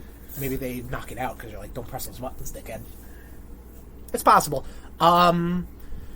What did you think? So the big... Don't press these buttons, dickhead. The big hook, I should just say that, because there's a speaker in there. Yeah. What did you think about the whole 2 Spider-Man gameplay? I loved it. I did too. I think that, spoiler alert, this whole thing is spoilers. Fuck you. Mm-hmm. I think them going, oh, these are both Toon tumblers. That's cute. Sorry. ADHD. I think that them going all in with Miles is probably the right move, because I feel like his moveset, his powers are more interesting than Peter's. Like, they had to give Peter the symbiote, because that's the story. And they also had to give him the arms, because it's like, all right, we got to give him something. You know what I mean? I feel... Go ahead. If Civil War never happened... I'm waiting for you to fucking No, I don't know. I don't know what you're going to say. The comic Civil War, not the movie. Yeah. Or the American Civil War? Stop it. Uh-huh. Stop it. You're an asshole. That's what I was waiting for. You're a piece of shit. We would never have gotten those arms, and I feel like the arms are a little fucking overdone now. Even in Superior? I don't think we would have gotten the arms. Really? Yeah. Okay. I feel like the arms are getting a little overdone, and they're getting a little... It's getting a little annoying. I mean, that wasn't the first time, but I think that was definitely the more mainstream... I mean, because Spider-Man had, like, Dr. Octopus arms in, like, the animated series, and... like the death of Dr. Octopus pre-Civil War. I'm talking about in the comics. You just said animated series. Well, he also had it in the animated series too. Yeah. Yeah. You have to show me that episode. Well, he had it. Number one, it was a action figure too, and then they brought it into the animated series in the not Spider-Verse episode. Yeah, dude, there was the Powerless Spider-Man, Scarlet Spider, Spider-Man with the armor, and a Spider-Man with Dr. Octopus arms. Yeah, but that's based off the video, off the action figure, and the action figure I honestly think was probably based off part of the comic. Like, they did that whole thing where it was like, oh, if it's not in the comic, we're just gonna make a figure out of it. Yeah, fuck you, Avi Arad. Yeah, yeah, exactly. Scumbag. But you're right. Yes, Civil War definitely brought the spider arms kind of into a more mainstream. Yeah, it's like Superior Spider-Man and the MCU. I get it, but like, listen, if you're going to give him anything, if you're going to enhance his moveset, Peter's moveset, it's probably going to be spider arms. What else can it be? Spider legs. What is a leg to a spider? But just another arm. But yeah, I think Miles' moveset is a lot better. I enjoy, if you guys watch the playthrough we have on YouTube, how missions get broken up in Marvel Spider-Man versus Spider-Man Miles Morales. It is night and day. And I think this is a new evolution of that, having the Friendly Neighborhood app, and you can pick your missions. Sure. You know what I mean? Like, I think that's great, because it's like, what do you do now? Flip open the app. Oh, I can do this. And then you fly over to that. Let's talk about the locomotion, because that was another big thing of this. What did you think, Tom? You're not a big Web Wings fan. Huh? Web pits. You don't like the web pits. What'd you think about the web pits, though? It got me to places faster. Absolutely true. I never used fast. That was my fast travel. Dude, fast travel is fast, though. Yeah, but try it out. Just try it out once. I really like swinging. That is the fucking future of video games. To be like, I want to go there. You're right there. Just try it out once. I won't say you'll be hooked, but just so you can see how fucking quick it is. Because, I mean, PS4, Marvel Spider-Man, you gotta go in the subway. Oh, my phone, blah, blah, blah. Fucking, you could be anywhere on that map. It's crazy. Just try it out. Just try it out. Just check it out. I'll fucking fire it up right now. I got the PS4 right here. PS5. The PS4 would fucking explode with this. It would, dude. I know when they were hyping up the PS5, and that was a big thing. The fast travel in Marvel Spider-Man for PS4 versus the remastered PS5, and they showed the different load screens and all that stuff for the fast travel, and it was night and day. But the web wings you do like, right? I like doing the dive and then shooting up. Yeah, like, that was pretty cool. Fun. That was pretty cool. Yeah, no, I don't know. Like I said, I unlocked fast travel, but I was like, I really like web swinging. That's what Spider-Man's supposed to do. I understand completely, and I understand that. I'm going to show you the fast travel though, real quick, because it is pretty fucking fast. Not gonna lie. How do I play this fucking game? Sorry, but I platinumed it and I fucking put it away. All right, watch this. Fast travel. And you're here, right? So check it out. So right now I'm in the financial district. Uh-huh. I'm gonna go all the way fucking over here. Go to the X Mansion. Okay. It has to bring me to like a building. Right. Look at that. That's pretty fast. And I'm just saying technically speaking. You know what I mean? I'm not even talking about like, whoa man, I got here fast. Like that was fucking quick as shit, man. Why is the fucking no load screen? Why is the mansion near Astoria? They're just compacting everything, alright? Is that where the Baxter building really is? Nobody knows. There's a lot of things going on in New York, alright? It's blatantly said that the X Mansion is in Westchester County. I understand. Great Knockin' Lane, which is what Cable named the ship after. Yeah. I'm wearing a fucking Spider-Man thing. It's fine. Fucking. While I fired the game up, Tom. Actually, are you sure you're by where the mansion is? This is alright. So. Well, no, go to the. I thought it was. I think it is right here. Go to the left. Go to the left. Go to the left. Here. More. I thought that. No. No. Left more. Up. Is it? This? Yeah. It's like a dock. Okay. Oh, okay. That's where you got the bell. Oh God, that fucking mission. Yeah, no, this is everybody's like joking around, like, oh, that's going to be the mansion for the X-Men. Who knows? Who the hell knows?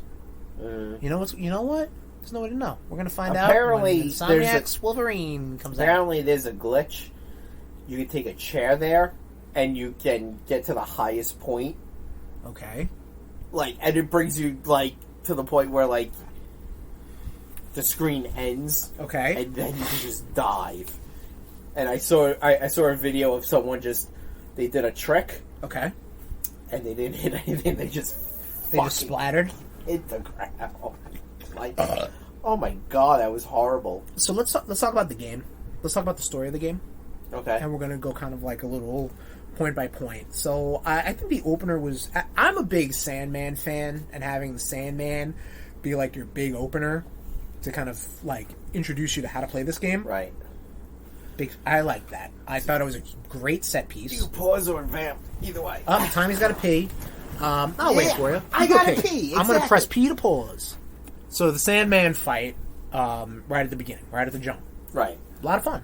Big spectacle. It would have been Where better. The fuck were the Avengers? It would have been better if Enter Sandman was playing during that fight. They do a lot of licensed movie stuff, licensed song stuff. I know. That would have been from a lot of fucking emo bands. That would have been so dope if that was happening. That would be pretty good. I would enjoy that. Oh man, dude, I would have played that whole part without pants on, even if it was just like a rendition or something. Yeah. But I dug it. I really I was like, okay, cool. So like you said, it was a good training mission. Yes, and it was exciting enough to be to get all in it. You know what I mean? Right. What did you think about? We're not going to go mission by mission. Obviously, we're just really rolling this into it. So the Kraven the Hunter becomes a big time player. Obviously, an omission in Marvel Spider-Man, the first one, the previous game, I'll just say. So we get to a mission where there's a prisoner transfer going on at the raft.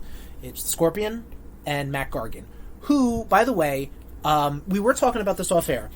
Wait, you mean Scorpion and Mr. Negative? What did I say? You said Scorpion and Matt Gargan. You know what I was going to say? And I'm sitting there, I'm like he is sitting there. Much like how you were last episode, you know that GIF with the lady with the fucking math. Yes, that was me just right now. Like, understandable. Wait, did he? Okay, no, he did fuck up. No, his answer is 0. That was confusing. They relocate the Scorpion and Mr. Negative. The Scorpion, who is in full fucking Scorpion regalia, but we did look into it. Sometimes his character is in a suit he cannot take off. Right. Also the same with the Rhino, but sometimes the Rhino's out of that suit, but whatever. Hard for us to keep track of which animal-based Spider-Man rogue can or cannot remove their equipment.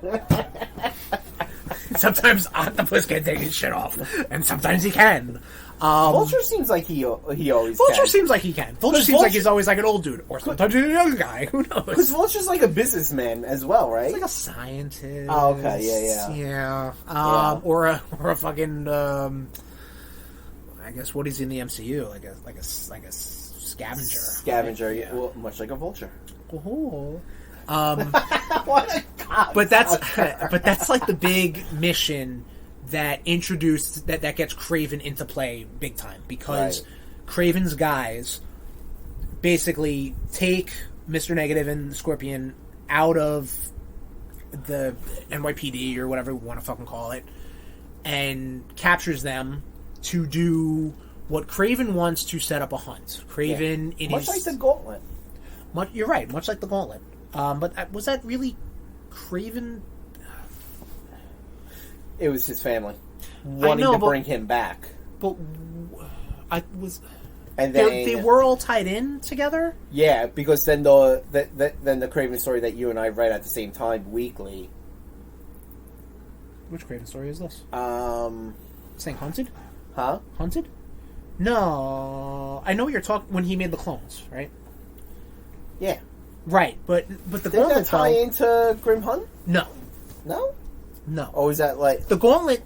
Grim Hunt was part of the Gauntlet. Right. Because the Gauntlet also had the Rhino so coming back. Grim Hunt and Hunted the same? No, Hunted was like Nick Spencer, was at Wells, I forget. It was a more modern post-Dan Slott. Huh. Okay. Gauntlet was all I thought they all tied. No, but it was like what's the next best Kraven it's thing? All Kraven. It's all Kraven. Kraven, baby. Yeah.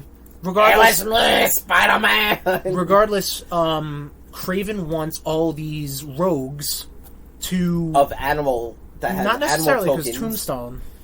Yeah, sure. Who could give him the best hunt? Yeah, he wanted all these rogues, and again, we're living in a Spider-Man slanted Marvel world, right? So, like, we're in New York, but I mean, the Avengers Tower's there. Fuck the Avengers, I guess. Fantastic Four are moving in. Dude, Nelson and Murdoch may or may not be here. Who knows? I landed on Four Freedoms Plaza by accident. There was a spider bot there. I would never have found it. And I was just like... Unless there was that spider bot. Wait, what? What the fuck? And then I heard the spider bot. Yeah. Like, I was just web swinging, and I dropped right there. I was like, you gotta be fucking kidding me. So, Kraven becomes a big player in this. Yeah. What do we think about Kraven initially? I want to just get off... He was the best looking human. He looked fucking great. He really did.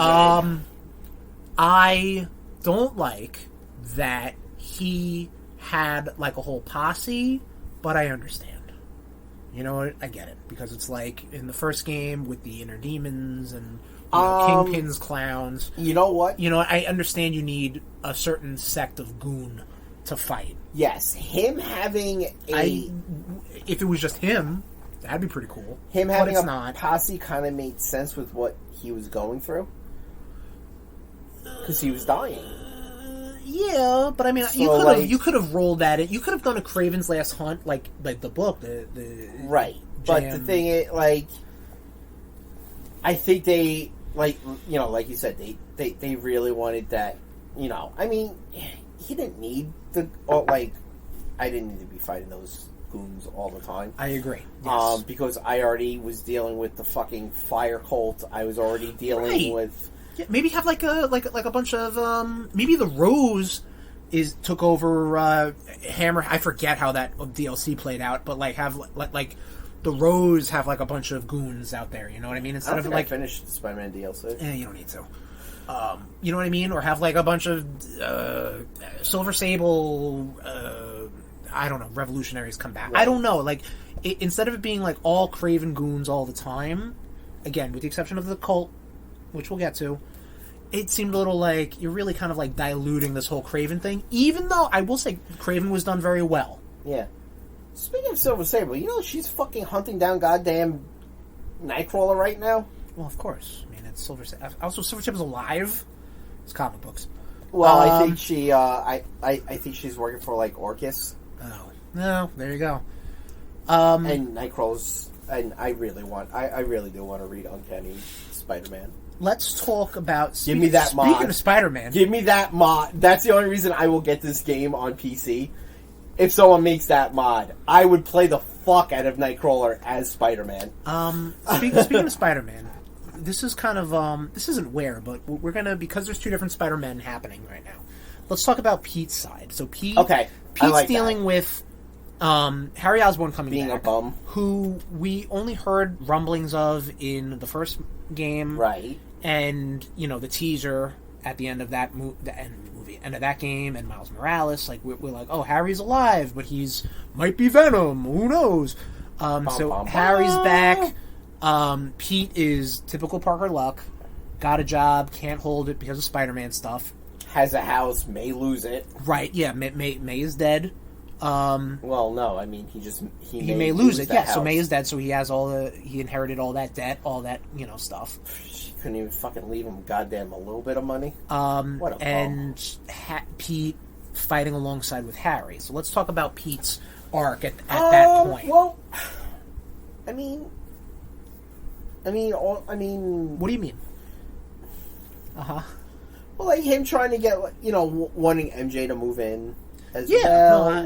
No, there's a lot going on. I'm just tent poling it like that. I'm tent poling it in the sense that Peter was tenting with Mary Jane. Yes, very good. That's what I was getting to. Yes, we're just talking about that, like as far as Peter Parker's arc going on right now. Right. His best friend is back. He's still trying to balance how to be Spider-Man and also how to pay his fucking bills, how to keep everything cool with MJ, and now he's got a superhero best friend. Yeah, see, alright. One, he doesn't really need to keep things cool with MJ because MJ knows all about Peter at this point. Like, yeah, but I feel it. But like, I also kind of, like, I understand he still wants to keep her safe and everything. Yeah, no, but MJ's got her own stuff going on and too. And MJ in this isn't that fucking damsel in distress like she is in the comics. No, and I get that, but like, I mean, so like, I wouldn't say MJ is really a damsel in distress. You know, not, like the not right now. Run, yeah, no, I mean, MJ holds her own. She was, but like, I don't know, like she started like. Later, like after Brand New Day, she started kind of grinding my gears. Right, but I think MJ in this universe, in this game... I think this is the best version of MJ. I like this version. I'd have to really look at them all.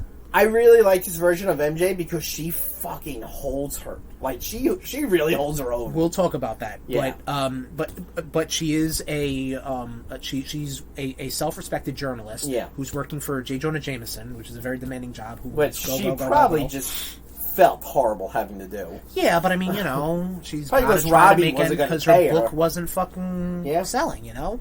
So, you got that going on with Peter. Over on Miles' side, you have him trying to leave high school and apply for college. Keeps missing fucking interviews. Correct. Now that Martin Lee is out there, that's unearthing a lot of bad feelings about the man that set up an explosion that ended up killing his father. Right. So there's that. There's also that one Black Cat mission, which we'll talk about, because that was a lot of fun. That was just a lot of fun. That's a fun mission. Yes, it is. But Miles is doing... It's funny. You got Miles doing the very early Peter Parker stuff, and Peter Parker doing the very, like, more modern Peter Parker stuff. Right, yeah. Like the trouble with school, and then the trouble with life, you know? The trouble with money, and the trouble with girls, you know? Because he's trying to date Haley, his friend we met in Miles Morales. And he's just trying to balance all of that stuff. Insomniac, you are to protect Haley at all costs. She is such a sweet, innocent character. Yes. You are to not let anything happen to her. Correct. Ever. Yes, please, yes, please. There was one mission I was just like, oh, you gotta be shitting me. Which one? Towards the end. Oh, like towards the end. Then. Yeah. I was just like, you've got no. No, I don't think they would. I was like, you know what? Them killing Aunt May in the first one, I don't put anything above these motherfuckers. I don't put anything past these motherfuckers. I did not see that shit coming in the last one. That was a bit of a gripe for me because I felt Apparently like they did killing a lot her in the comics now. Oh well, they're trying to charm. Actually, I think in the Ultimate, the new Ultimate. The new universe. Ultimate? No, who cares about the new Ultimate? Whatever. She's the new Ultimate is just starting. So. She's dying in one way or another. That's all that matters. Well, let's see if it sticks. Yeah. Much like Spider-Man to the Walls. So you got Deaths did stick in Ultimate. I don't know much about the Ultimate Universe. Yeah. Well, the Ultimate Universe came back, so obviously not. You just have on the Ultimate Spider-Man. Correct. Yeah. It's also comic books. Who gives a shit? In the best sense. But you get your different dichotomy of Peter Parker and Miles Morales, right? Yeah. And sometimes you're palling around in the city like that. You know what I mean? Like sometimes you meet stuff. I like that. That was cool. Always like. I love that. Like if you're like doing like some. Oh, there's a tanker that's about to get blown up, and then Miles just drops down and starts helping you. You get that with we'll talk about her in a little bit, but with Yuri. Yup. I understand. Just based off the character alone, you wouldn't really get that with Black Cat because Black Cat doesn't really fight. Oh shit! Black Cat doesn't fight. Yeah. What the hell? The first ones You're so tough. You're so strong. How'd you do that? I used my sleeve. I'd understand that Black Cat isn't going to go and try to like, oh, there's a car crash. Let me go. Yeah. Yeah, but maybe it was like, like she was robbing somebody and it was like, fuck, I guess I got caught up in this. You know what I mean? That would have been cool because that one Black Cat mission you do fight alongside her. Obviously, because Black Cat is stealing from Doctor Strange, which is pretty dope. That was dope, and that was a nice tongue-in-cheek way of being like, "Hey, look, there are other heroes in this world." Yes, absolutely, yes. I mean, the Sanctum Sanctorum was in last year. Ain't gonna help you. No, yeah, but the Sanctum Sanctorum was in the first one, right? I think so. I'd have sure. I'd have to go around. Yeah, I think it was Sanctum Sanctorum, Nelson and Murdoch, Avengers Tower, and also like some more Daredevil shit, like the Fogwell's Gym or whatever it was. But yeah, you get that difference. We were talking a little bit about it. Mary Jane is not a damsel in distress. Her stealth missions now have upgraded to like murder shoot fests, which are pretty cool. And I really like it because she explains why she's able to do this. Because she did some training with Silver Sable. Exactly. Like that was pretty cool. Like when her and Peter went overseas in Miles. That was cool. Yeah. Because I'm sitting there, I'm like, fuck, does she know all this shit? And then, she mentions it, I'm like, oh, okay, cool. So, storyline, where we're at right now, Kurt Connors, who has been the Lizard, which I do like, because you don't get a whole... I like the fact that he's already... You don't get a lot of, origins. You get, Yeah. You know, you get the origin of... I mean, you find out about Kraven. Yeah. You get the origin of Venom. But you already even in the first game, Electro was established, fucking Rhino, Scorpion, Vulture, all those guys. You get an origin for Mr. Negative. Not really an origin, but that's his first story. Right. Kurt Connors has already been the Lizard, but he's on Kraven's radar. He is also Harry's doctor, so him not being accessible is bad for Harry because Harry's disease is being mitigated by the Venom symbiote or by this crazy suit, which turns out to be a space alien. That was I like that reveal. I like that. That was a very more modern reveal of the Venom symbiote, or just the idea of having symbiotes with the spiral and it being I was not expecting to see the spiral so soon. I think because that is now Venom lore, I think they were just like, yeah, absolutely, let's take that. And honestly, if it has we'll get to that. If that has been Venom lore this whole time, they would have already done that. Yeah. You know what I mean? But the mission we're talking about right now, it starts off as an MJ stealth mission because she needs to help rescue Kirk Connors. Mm-hmm. Harry and Pete come in to fight Kraven. We're talking... Are we talking about when we're in Kirk Connors' house? No, not yet. Oh, okay. We're talking about when Kraven stabs Pete. Oh. And then he gets the suit. So right, we're right, at this right. point right now. That whole scene... When he stabbed him, I was like, wait, what the fuck? This is how the transfer of power happens, yes. At first, like, I knew, obviously, Pete was the symbiote. Yeah. But I was sitting there, I'm like... How does he get it? I'm like... Are they really gonna fucking murk him? Like... No, I think it was a matter of... They're establishing the symbiote with this bio suit that it helps the weak. So to have Pete be weak, it was like, I'm gonna go over here now, you know? Yeah. So this is the big Peter Parker gets the black suit. I will say right now, I'm going to just jump ahead just a tidbit just for my own sanity. I don't fuck around with costumes too much. Okay? I was fucking around with costumes, and then this mission happened, and then I was immediately out of the costume, and I'm like, what's the point of fucking around with costumes then if you're going to just put me in whatever you want? You know what I mean? Which I understand, because the story and the cutscenes needed you to be in the advanced suit to get the black suit. Sure, get it. I had issues. I'm wang right now. I had issues with how the symbiote suit looked. Okay, great. Well, let's talk about the symbiote suit. I'm gonna pull it up right now on the PS5. The back looked way too much like a helmet. You're talking about the Peter Parker black suit. Yes, I can understand. Like, I don't like that. It should be like smooth. You think it should clean. be more like? It should be more like the yes, or the anti venom. Oh, is anti venom kind of smooth like that? No, it has a bit of a neckline. Does it? I didn't even notice. It's very faint, but again, you want to like. We're living in a world where, like, I mean, we were talking about it when Harry shows up with the Venom suit. Mm-hmm. He looks kind of almost like Agent Venom. You know, it's almost like tactical. You know what I mean? Dig. I dug that too. So this is almost like a combination of what Harry was wearing plus the advanced suit, and you get this. Right, but then if you go down, you get the more traditional. No, I understand, because you can. At that point, we know it's a space alien. But this is like, you know, this is how Pete imagined, or his brain interpreted. Like, this is a suit, this is armor I'm wearing right now. But then you have my ass who just wants to keep putting him into the Superior Spider-Man. Right, which I understand, so I think that Insomniac's interpretation of the black suit, I think, is great. I think it's great. I understand your gripes about it because of maybe it looks a little too... I can't, like, zoom in, right? Yeah.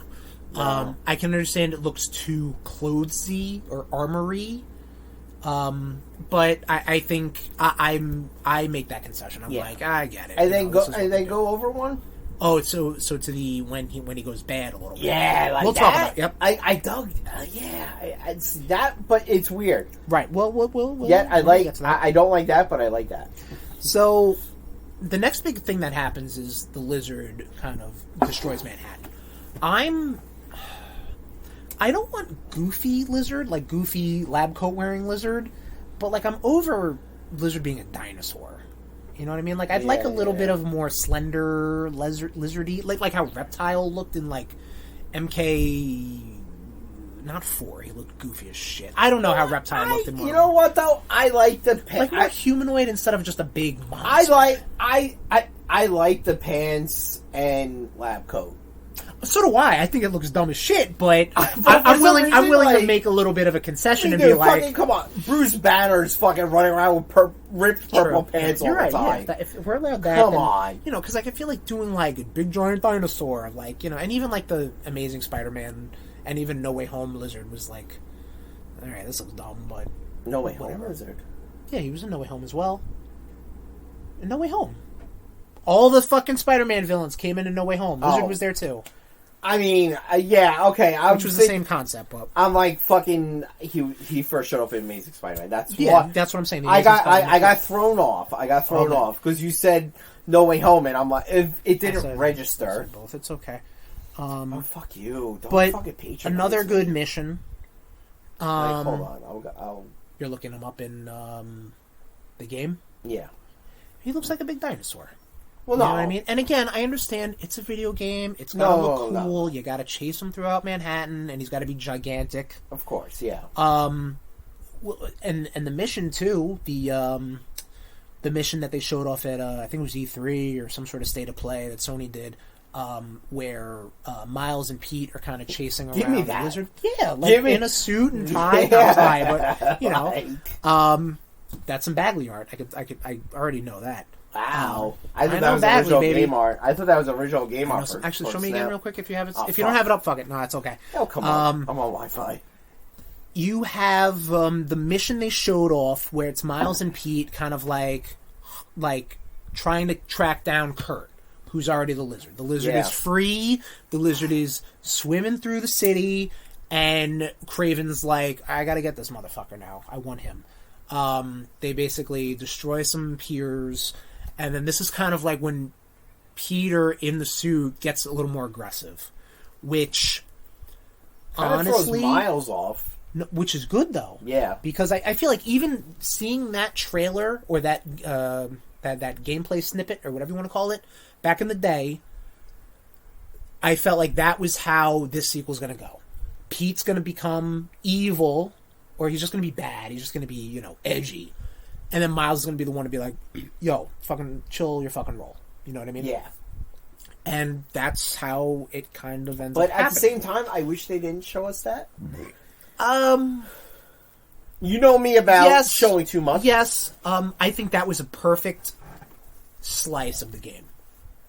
Because it shows you both Spider-Men working together, doing different things, but similar. You also had Genki in the mix. You also had Genki in the mix and a fucking Kraven drone. The lizard was there, and then Pete starts to turn a little bit, which I think was really good. We talked about it a little bit. This is when, I don't think this is not when that happens. No, but when you start getting evil Peter, I like that, and I kind of wish that's where it was going. Like, don't get me wrong. We'll talk about it. I do enjoy the Venom stuff. I could have dealt with more evil Peter stuff. And I will say... We would have gotten a dance sequence. Well, we kind of did with Miles. I will say to my dying breath, Peter isn't really evil with the symbiote. He understands that he's overconfident. Yes. The evil stuff is the animated series, is more of a modern take on it. Which isn't to say modern from the 90s to the mid-90s. Which is why in the comics, when he throws on that black suit, you're like... No shit's going down. Like, even... I think they're doing... Or they did a Daredevil story Back in Black. Back in Black! Yes. And you're just like, okay... Listen, you bring back to the 90s, that's it. It's like, like currently AEW, Edge is dressed in all black... A leather Edge vest. is edgy. Adam Copeland is edgy. Yeah, but like he's dressed in all black. Right. As soon as a wrestler throws on that leather vest, you know shit's about to get It's like Hulk Hogan going to the dark side. Right? Exactly. Yeah. Like because I saw that, I was like, I see what you're doing. You're like Spider-Man in the black suit right now. But you see that, like, so the difference in the costume too. So like Pete's costume in the symbiote is definitely more. It's got more vasculations, brother. Yeah. It's more organic, brother. You can even see the symbol is more jagged. You know what I mean? It's more. Even though they say it's a spider, but now all I can see is that it's a dragon. Yeah, no, that was some retconning. Like, come on!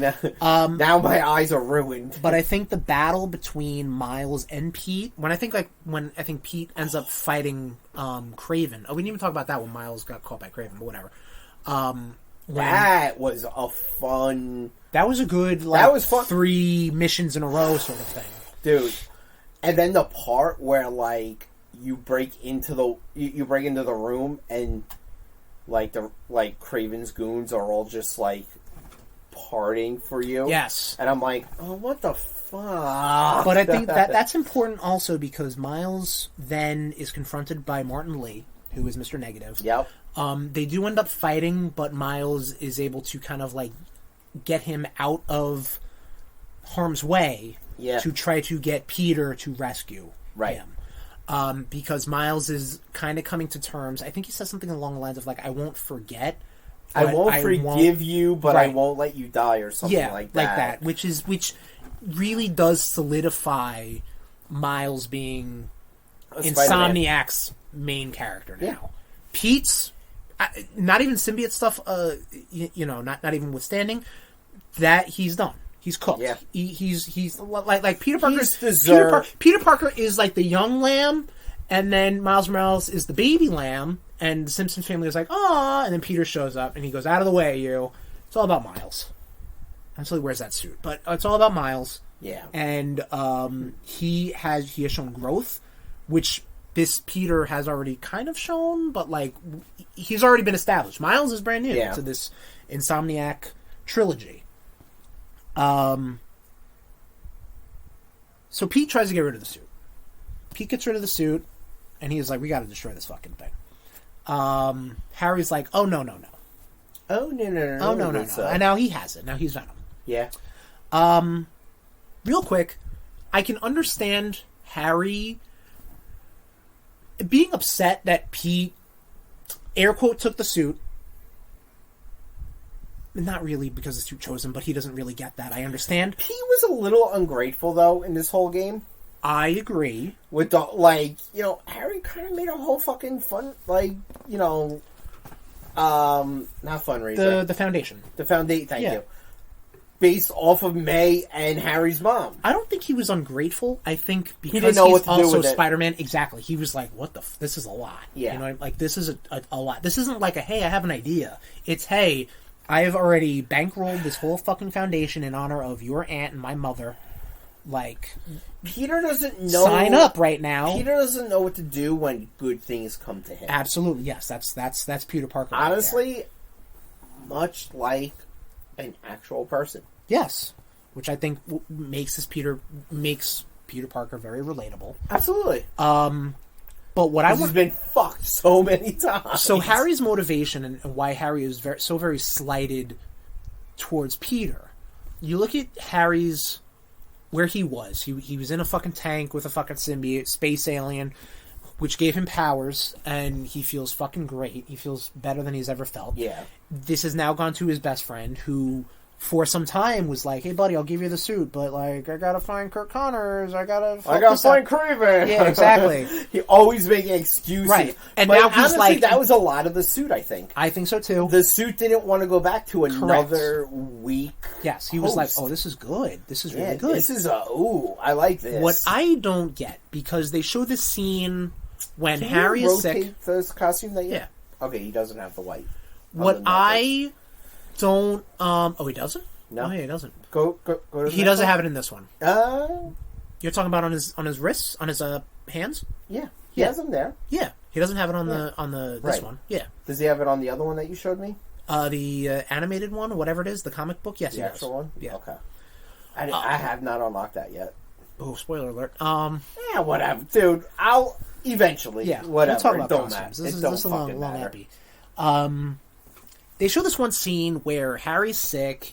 And Peter's talking to Norman, and like Norman hugs him because he's like, "Thanks for being like." Oh my god! But like they make it seem like I'm not getting like Willem Dafoe vibes. That's like Norman. Yeah. I'm not getting that because so going back to it though, I'm getting like creepy uncle vibes. No, but like I remember when Craven attacked the Emily May Foundation. That fight scene was fun, right? But I will say that when Norman shows up. Mm-hmm. And he sees Pete and Harry, and then Harry's like apologizing that the foundation went down. And he was like, "I don't care, I care about you." And at that point I'm like, "Oh, this is a good Norman Osborn. Great." For now. But like they act like, I don't know, like I feel like that whole it's a little shoehorned animosity might have been a little shoehorned in, especially how and everything ends up going. And an unhinged Osborn, what a fucking shock! But they're so stable. They're such stable people. I know. So, needless to say, Harry gets the symbiote, becomes Venom.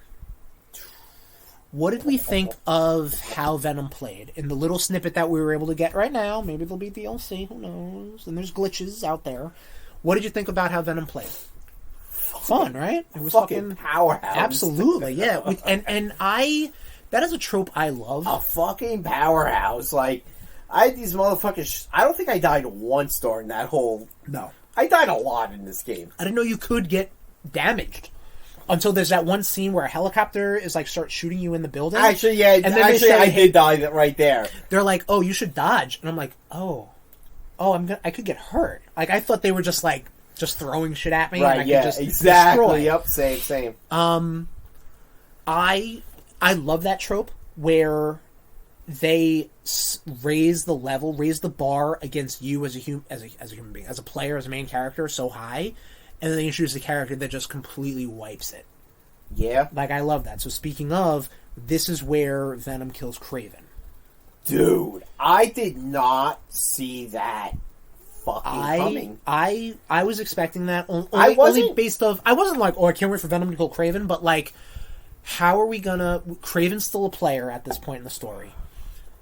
He's obviously going against... He's trying to catch Spider-Man, because, like, again, it shows a lot of the similarities between this and the Last Hunt, Kraven's Last Hunt, because he's like, wow, this black-suited Spider-Man is a pretty good rival, so I can't wait to fight him. And then they introduce Venom, and Venom's got to be, in classic anime, kill the previous villain to show how much of a badass they are. Yep. I mean, would it have been cool to see this fucking Spider-Man kill Kraven? Maybe. But I don't think they would have done that. They wouldn't have shown Peter. Like, this is like... No. This is like... No. You read Spider Shadow, right? Like that what if of evil if Peter kept the symbiote? Didn't I give that to you? Yeah. Like, if they kind of kept that going, I would have been like, yeah. And then, like, Venom's, like, the final boss, and then, like, the sequel, I'd be down to that. Or fucking Peter's the fucking final boss for Miles. Maybe. Like, I would have appreciated a more Spider-Man versus Spider-Man, and which, again, we're going to get more to that, like, because I think that if Peter ended up becoming the final boss for Miles, it would have explained the ending of this game a lot more. Okay, and we'll circle back around to that. You do know how to use dark mode. Yeah, for this, because you asked me to for the Google Docs. So Venom's up in the mix. How did we think Kraven was? I think Kraven's story, because they made him like he was dying. So I'm in the comic interpretation of with Kraven's Last Hunt. He just wanted a rival that he could fight against, and whoever he felt was worthy. In this case, was Spider-Man.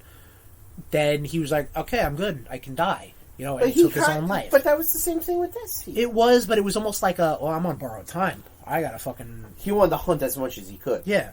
And, I mean, in canon, he's killed the Scorpion, he's killed Vulture.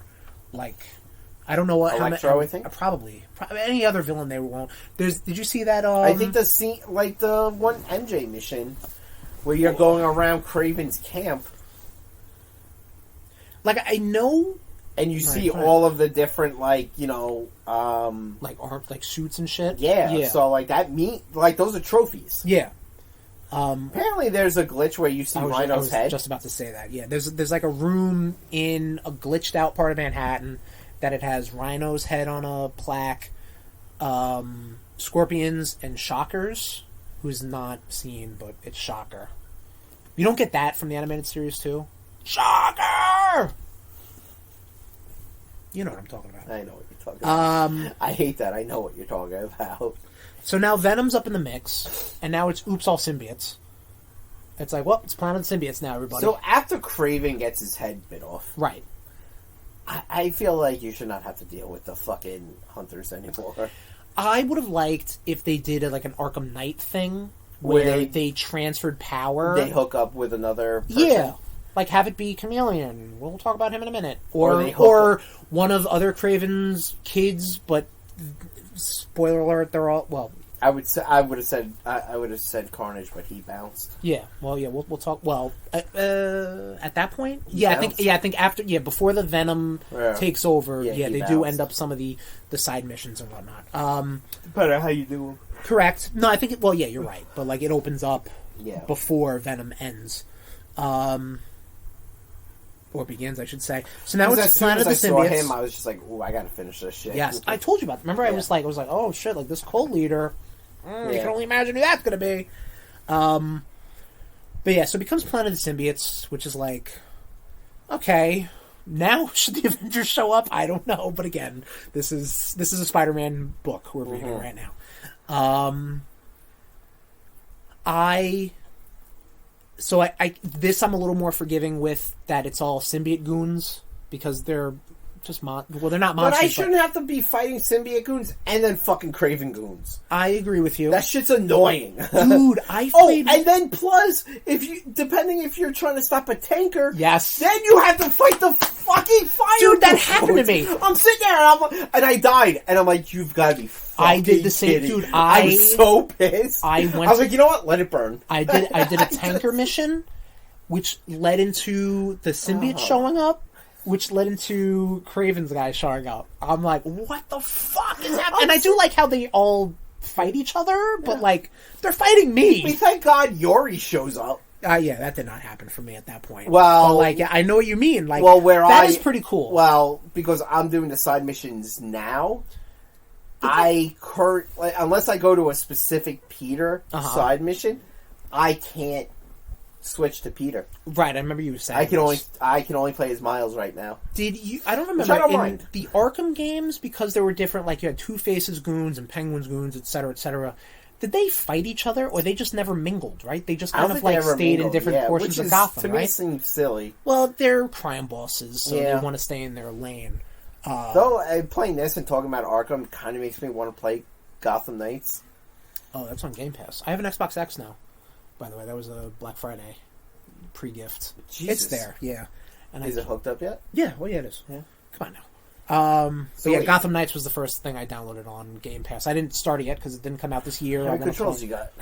I have 2, actually. But it's not multiplayer. No? No. This is not the Gotham Knights cast. This is RudeBoyz game cast for... At least I don't think it's couch co-op. No, I don't think it is. That's lame. Well, I mean, you have a Series X at home. You can just download... Yeah, I know, but apparently it only plays YouTube. It's the most expensive YouTube machine out there. Planet of the Symbiotes. I like... Well, you can buy a fucking smart TV. All the different... symbiotes you get out there, the different color schemes, they're vindicative of the Life Foundation symbiotes. So you've got like a green one, which is like all slick and slender. You've got like a yellow one, which is like a basic brawler, a big gray one, a purple one that shoots shit. I'm missing someone. Oh, right. Scream. Let's talk about this. That happened, I was like... Ooh, I think... Giving MJ a symbiote might have been a little jump in the shark moment. Right. I don't care that it's Scream or not. I don't care. But the fact that they're like, let's make MJ a boss is like, really? And so we were talking about this, how like MJ is like, you know, well-to-do or whatever, and like her and Peter great. They're not. And I would even say that even prior to Peter getting influenced by the symbiote, there's a lot of unspoken shit going on there, which is fair. Don't get me wrong. Pete has a house that he can't afford, that he's hanging on to all of Aunt May's shit because he can't get rid of it, because there's feelings. Totally understand that. Get over it. MJ is like trying to kind of like spread her own wings, but now is like her boyfriend's a fucking evil monster, man. So like, what happens? Oh, and that's that scene in the tunnel where the symbiote. Oh. My absolute favorite Black Suit Spider-Man related thing, comics, cartoons, or games, is when Pete's asleep and the symbiote just takes over. I love that. Yeah. And he wakes up like in random places. Happened? Like, why am I on a park bench? I think I don't know if it's the first time this happened, but in what was the tie-in? It was around the Clone Saga. And I think they were also doing like, it was like a weird, like one of those like weird double issues where it's like, here's the real story, but then you flip it and it's like a side story. Oh yeah. You know, and it's basically that. It's basically the symbiote, like it's Black Suit era Spider-Man, and he's asleep. The suit takes over. He fights some crime, and then just goes right back to bed. it's like 4 pages, 6 pages, whatever. They do that in Symbiote Spider-Man, I think, in one of them.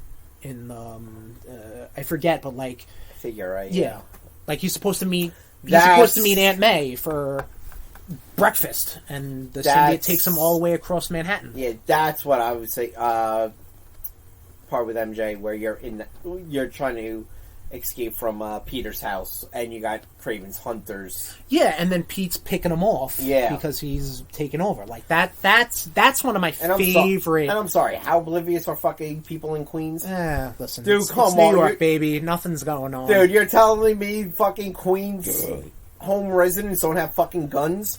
Legal or legal guns? Listen, it wouldn't be a fun video game if they're like, where'd everybody go? Oh, they all got shot. Anyway, I'm fucking sitting there with a fucking taser and a fucking web shooter gun. Yeah. Give me a fucking break. So, MJ becomes Scream, which again, I have no problem with Scream. Like, whatever. Yeah. It's just a Lady Venom, but not She Venom. It's a completely different character. Don't get that mixed up. But I just have a issue. It just seems like a little like, oh, we're doing this? Okay. Like, MJ's got a symbiote, and she's mentally and physically and emotionally strong enough to... She's a woman, don't get me wrong. Women run the world. Who run the world? Girls. But it just seems like... I don't know. It seems like, okay. Choose your words. My words are chosen for me, believe me, ever since I opened up my dumb mouth. Doesn't seem like it. But she becomes Scream. There's a big fight, which was a pain in the ass, I thought. Really because fighting symbiotes is a pain in the ass. Fucking gotta make a loud sound. Exactly, yeah. And then they're stunned, and then you attack them, and then it's like... And so, we didn't talk about this, but they introduced the parrying system. Parrying really sucks. I fucking hate it. Really takes the rhythm away because, like, you can't even dodge out of a move you're supposed to parry. You can parry any move, but you can't dodge moves that are supposed to parry. Does that make sense? Yeah. You've played the game. Yeah, I fucking know. Yeah. And, like, it fucks up your rhythm because it's like you want to, like, when you see the spider sense, you're trained to, like, I gotta dodge. Yep. You're not trained to parry. Yep. So, like, towards the end, I started getting a little bit. Of course, I started getting more experience, and it's you die enough, and you learn. Sure. But that was a pain in the dick. It really. I hated the parry system in this. I think it was probably one of the worst things in the game. I don't think it was one of the worst things in the game. I think it was good, but they didn't do a good job. Or maybe because how I was playing, I never felt like it's like hit L1, then hit X. The fuck am I supposed to do? I think with the parrying thing, because if you're parrying just regular goons, you can still use gadgets. And I felt like the limited amount of gadgets we had now was like, I didn't touch the gadgets in the first game. But, like, now I felt like it was like... Dude, I was like motherfucking Inspector Gadget in this fucking game. It was fucking, like... I felt like I was using them a lot more only because, like, it was limited. Especially the one that, like you drop it, and it... Everybody... Yup. And I'm like, alright, cool. Now I can murder all of you. Right. Like, Spider-Man doesn't murder. But for bosses... Like, it's 1 versus 1, it's... When you parry, you're like, oh, fuck, I guess I gotta parry. Like, and you can't just, like, block immediately. You gotta wait. It's a pain. It's an absolute pain. I'll give you that. Pay the dick. It makes my fucking black suit come out. So... Pete fights MJ. Pete becomes Anti-Venom. Yes. Which... Thanks to Martin Lee. Yep. I mean, I guess a little telegraphed if you have Mr. Negative and the symbiote in a game. And Anti-Venom is a relatively new addition into the Spider-Man lore. You're going to get Anti-Venom. So we get Anti-Venom, and this is pretty much Peter's final suit in the storyline of the game. Versus, let's talk about Miles' last suit. Because suits don't really come into storyline. You get this suit. So there's a lot of hate on this suit. I will say that, coincidentally enough, Adidas has all the things you can buy to make this suit. So, is this an advertisement for Adidas? It probably is. Chris? Yes. You're not going to be that for Halloween. No, absolutely not. God, no. No, I actually don't like it. Yeah, it's not great. I don't like it. First off, color scheme. So we're looking right now at Miles Morales' Evolve suit, which is the suit he just so happened to have time to make. If you had him in his storyline, in his missions, where it was like, oh, I'm working on something new, I'm drawing up something, and then this is like the big reveal. This is what you're drawing? This is what well, also, waiting? It's not good. But like, he just was like, oh, just whip this up. Like, you whip this up? Dude, I was using the Wakanda Forever suit for a bit. We'll talk about costumes. I love that. I didn't like this Wolverine one. But this is the Evolved. First off, color scheme, not good. It should be black with red. Which is what I guess you used. It was, but then the cutscene fucking changed it. I know. So I'm like, why even bother? Anyway, so this is what we get. This is now the big final battle. So the big final battle, you're fighting Venom. Like he's at Midtown High or whatever. You know, it's Harry. He gets the wings. That was... Dude. Totally forgot Venom had that. I know that's a new thing. Those wings popped. I popped. Dude, yeah. Because I was like, all right, big Venom fight. I get it. The Spider-Man are going to have to come together. I get it. But it was like, oh, right, he's got wings. Dude. We're doing this. This is good. That was a very happy... it was a very excited time for me. Yeah. I saw those wings like pop out of him. I was like, "Oh, you've got to be shitting me! This is what we're doing." A lot of fun. Very cool. I dug it. Final battle. Spoiler alert: Spider-Man's win. No, I know, right? Does Harry survive? Harry does survive, right?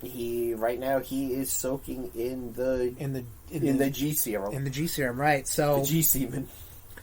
So Norman says to Spider-Man, who at this point he doesn't know who he is. He's like, just save my son, and he saved him best he could, even though Harry was like, just fucking kill me.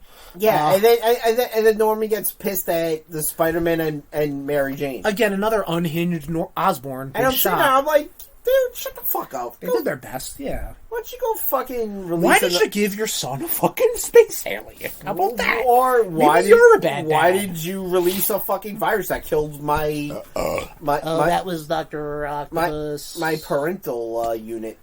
That was Otto. Where did he get it from? Norman. But Norman didn't release it. You're right, Norman created it. I get it. Moving right along. So that's the big final battle, the end. How this game ends.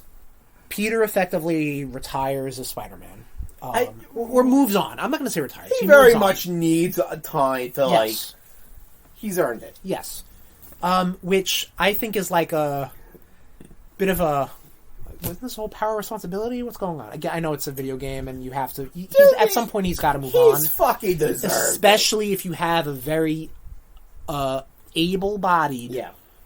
And...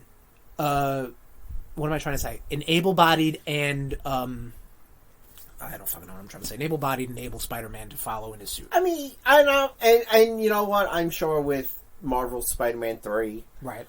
Or whatever sequel... In 9 years... we'd probably get enough. We're going to get more Spider-Man. This is a fucking franchise for them now. I'm sure, like, Miles will be calling Peter.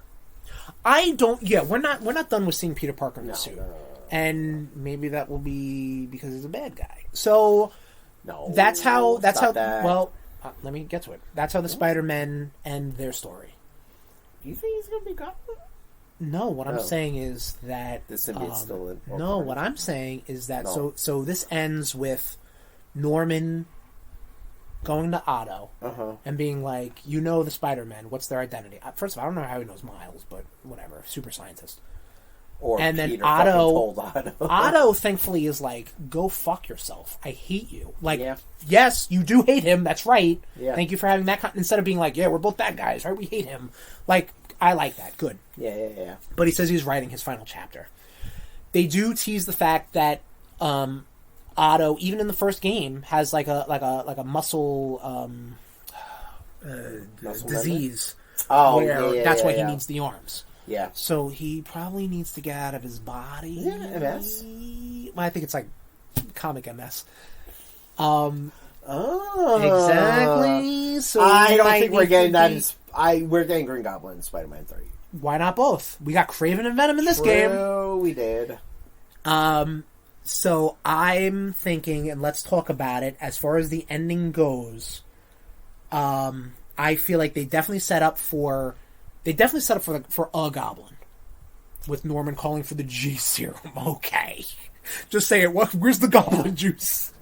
Where's the goblin juice? Get the goblin semen. Get my son the goblin juice. The G serum. What could that stand for? I was like on the nose. Yeah. They reintroduced Otto, so Otto's going to be a player in the next game, and he's in the raft. So God knows, Tombstone's still out there somewhere. No, Tombstone's reformed. Tombstone even said, he was like, "Yo, thanks. This is crazy." Well, again, it's Tombstone. Who gives a shit? Who gave a shit about him in the first one? I did like that. Who gives a shit about him in the first one? But like, he was there. That's fine. Yeah. Also, what Hammerhead was. Or we might be getting 3 villains in the next one because it's Spider-Man 3. Just like Batman Return, Batman and Robin. Cletus is out there still. Tom? Perfect. Let's talk about the side quests real quick. So, one of the best ones. Well, hold on, wait. I'm sorry. This didn't end the way I wanted it to. How did so talk to me. So, I thought the ending was fine. You know what I mean? Like, I would have liked to have seen like another like credits thing. Where like Miles kind of like drops down somewhere. Oh, right, yeah. No, and you hear like behind him be like, "Hey kid, I hear you having some issues," and you see fucking Wolverine. Oh, you're just fucking got a boner for Wolverine. But anyway, right? This is 2023, not 2024 yet. All right, so or 2025, or whenever or any other year. But like Wolverine. I know in this Rio keeps yes, we didn't talk about this. Trying to get Miles to meet her new boyfriend. Yes. Which honestly, I thought it was going to be Craven. I would have fucking laughed my ass off. I felt like it had to be somebody, but I couldn't think of anyone that would have been already too established. Right? Like, I mean, if you didn't introduce Wilson Fisk, that would have been a twist. Or if it was Norman. Yeah, that would have been. It's Norman Osborn, but like you introduce yourself to some fucking guy. I don't know, but he's basically the father of Cindy Moon. Silk. Cindy Moon, yes. Which was cool. I didn't expect that to happen. Yeah, I agree. Yeah, and I like that because I think that based on the Spider-Verse movies that we got, Miles is intrinsically tied to Gwen. Sorry, because of their relative acceptance into the new Spider-Verse that we got, even in the comics. So I think having a Silk is pretty interesting. You think that might be like a love triangle, or would that would probably be weird, right? If it's like, oh, my mom is dating your dad, so obviously we can shack. But yeah, the comic books make it weird also. Not Miles, but Peter and Cindy. Just let Miles and Haley be happy. Tom, he's a Spider-Man. He can't be happy. Why? He can't be happy. But I think that's cool. So you might get a Peter and Miles and Cindy, or you might get just a Miles and Cindy fighting an evil Peter, which you put that in my brain now. I'm surprised you didn't. Once you saw Otto, you're like, oh shit, here we go. Didn't even cross my mind. Okay.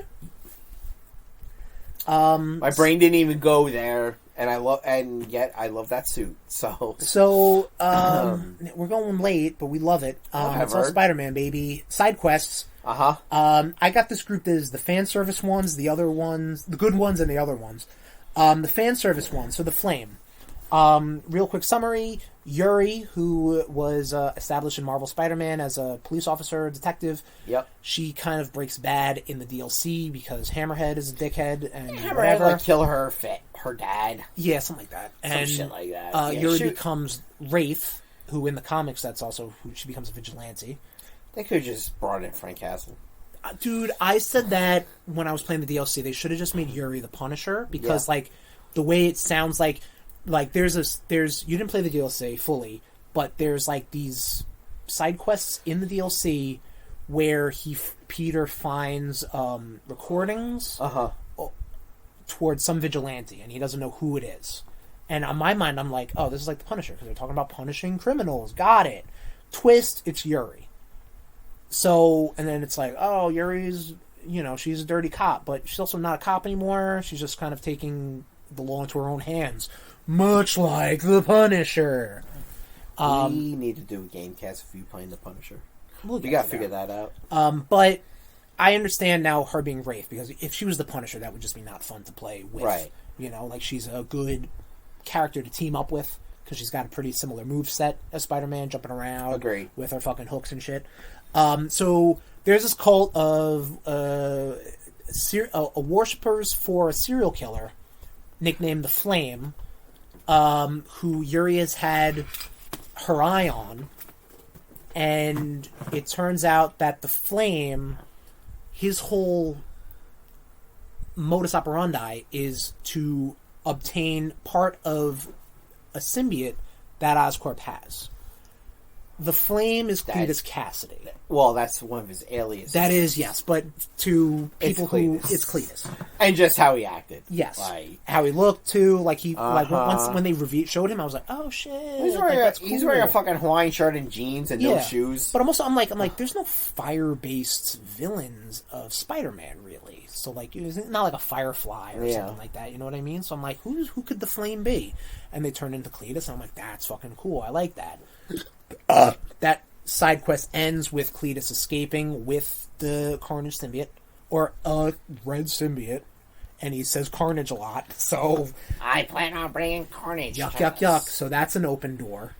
Another fun fan-servicey one is the drones, which doesn't seem like fun, but it is. The drones are these craven things where you have to, like, use your web wings to kind of fly into their wake and, like, just kind of, like, follow them best you can for a certain amount of time. It's like drifting in Mario Kart. Exactly. Turns out that these drones were repurposed by the Chameleon to get all this information based off of other people, missing people, dead people, so he can assume their identity. So Chameleon really doesn't give a shit that his brother's dead. He sort of does. He just in the cutscene. Well, he was actually trying to be... Well, so... Now, let me... Because I didn't finish these. Right. Like, does he have the white face and everything? No, it's all modern. Or he looks like Kraven. You know, it's like kind of like computerized. Kind of like not Taskmaster. Holy shit! Like a hologram. Tinkerer in Miles. Almost. You don't see a helmet. You just see that his face is kind of like maybe a hologram or something. Maybe and he keeps, like, you don't see his face. You don't see his face, or the face you see might not be his. Do you ever actually see Chameleon's actual face? I don't think so. Outside of what, the white mask? Yeah, I don't think so. I don't know. You might in something. I don't know. I'm sure someone was like, well, "It's Chameleon's real face." Like, I don't know. Another fan servicey one though, real quick, is the Spider Bots. Yes. Did you do all the Spider Bots or no? I think I'm missing like 2. Do you know what the Spider Bots lead to or no? Yeah, it leads to a 2099.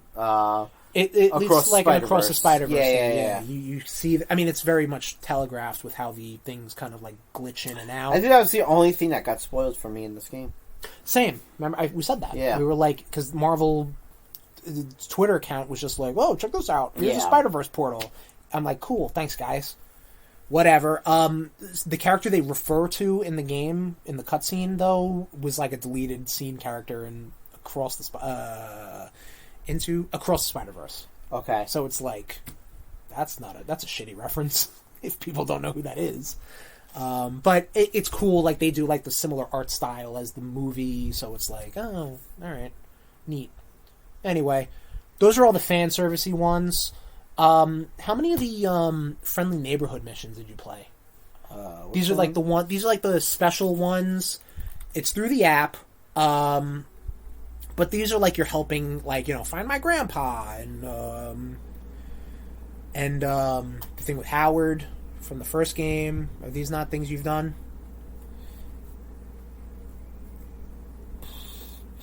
This is the one with Haley getting flowers. I did that. Okay. Yeah, I did that. These are good missions. With Haley, I was like, I need to protect her. Yes. These are good missions. So everything with Chameleon just has the white face. Sure, yeah. These are good missions because they're more... It's more color to the painting. Like, they're more like how Spider-Man, or any of the Spider-Men, because you can do any Spider-Man doing these. Is that the pigeon dude? Howard, yes. Okay. I don't know. Yeah, people are going crazy about that, dude. Well, because there's actually like some thought and shit written into these things. I know, right? Crazy. Thought. The other side missions, like the EMFs, the Prowlers, the Craven shit, like, whatever. Symbiote nests, whatever. They're all just beat these people up, do these puzzles. Who cares? Yeah, apparently nobody cares. No. Whoops, I'm playing a game, apparently, everybody. Woo! It's so weird seeing you playing as Spider-Man and I can't. As Peter, actually. Oh, well, yeah, I platinumed this motherfucker, and I did all the missions before the last one. Nice. I did it. So we talked about side That's why I quests. can only play as Miles right now. Let's talk about costumes, Tom. We are costume whores. So, you go first, because I've got some thoughts. What costumes did you play in as both Peter and Miles? Alright, so can I have the controller? Yes, you can, yes. Thank you, So we got Marvel's Spider-Man 2 fired up. And for those who don't know, so the costumes, they give, I think it's like 70-something costumes for every character. And the majority of the costumes all have different color schemes or I forget what the styles. This they right call here? it styles. And so you can get away with your. So Tom pulled up a Superior Spider-Man outfit for Peter. I did do Hang on that. a second.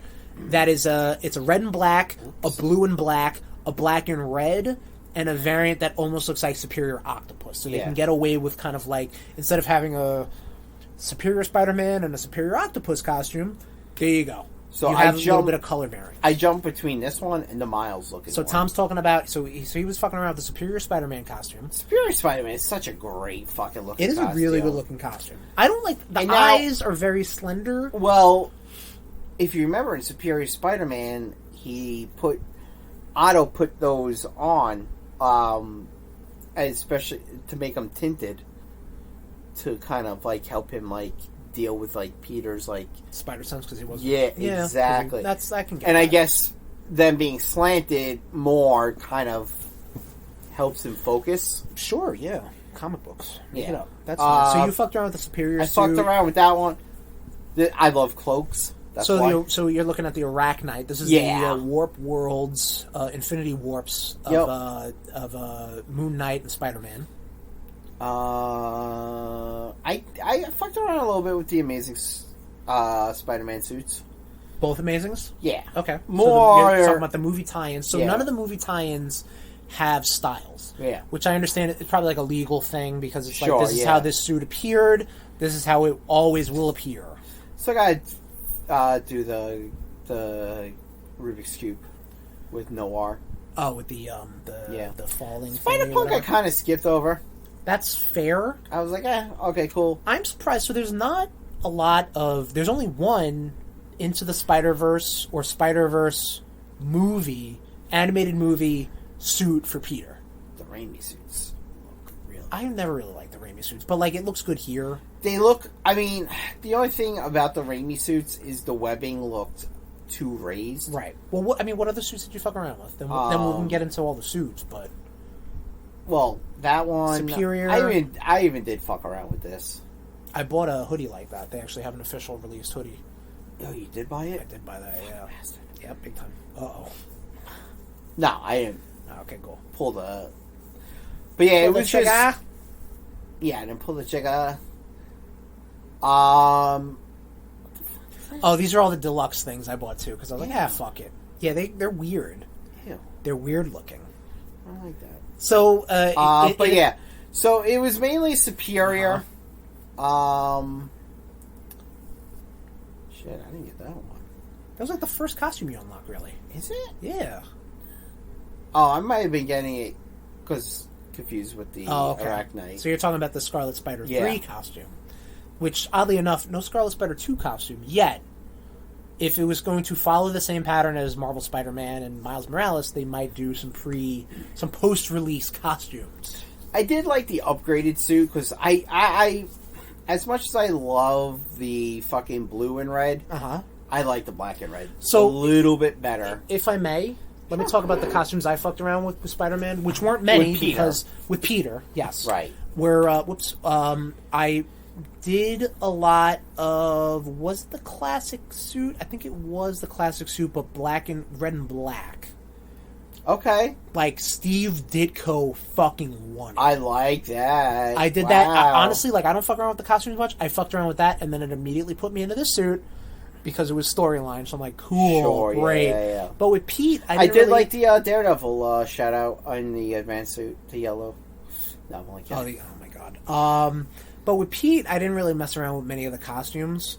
Though I will say, fun fact, when we were talking, that's ugly. Yeah, these so the Craven one's ugly. Yeah. So you unlock a bunch of Peter costumes and Miles costumes. Go to the right. This one. What the?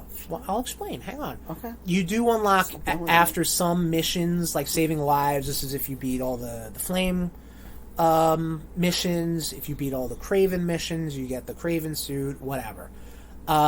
They did have 5 costumes for Peter, 5 costumes for Miles that were in the digital deluxe edition. Okay. Which you can upgrade to, and I was like, fuck it, whatever.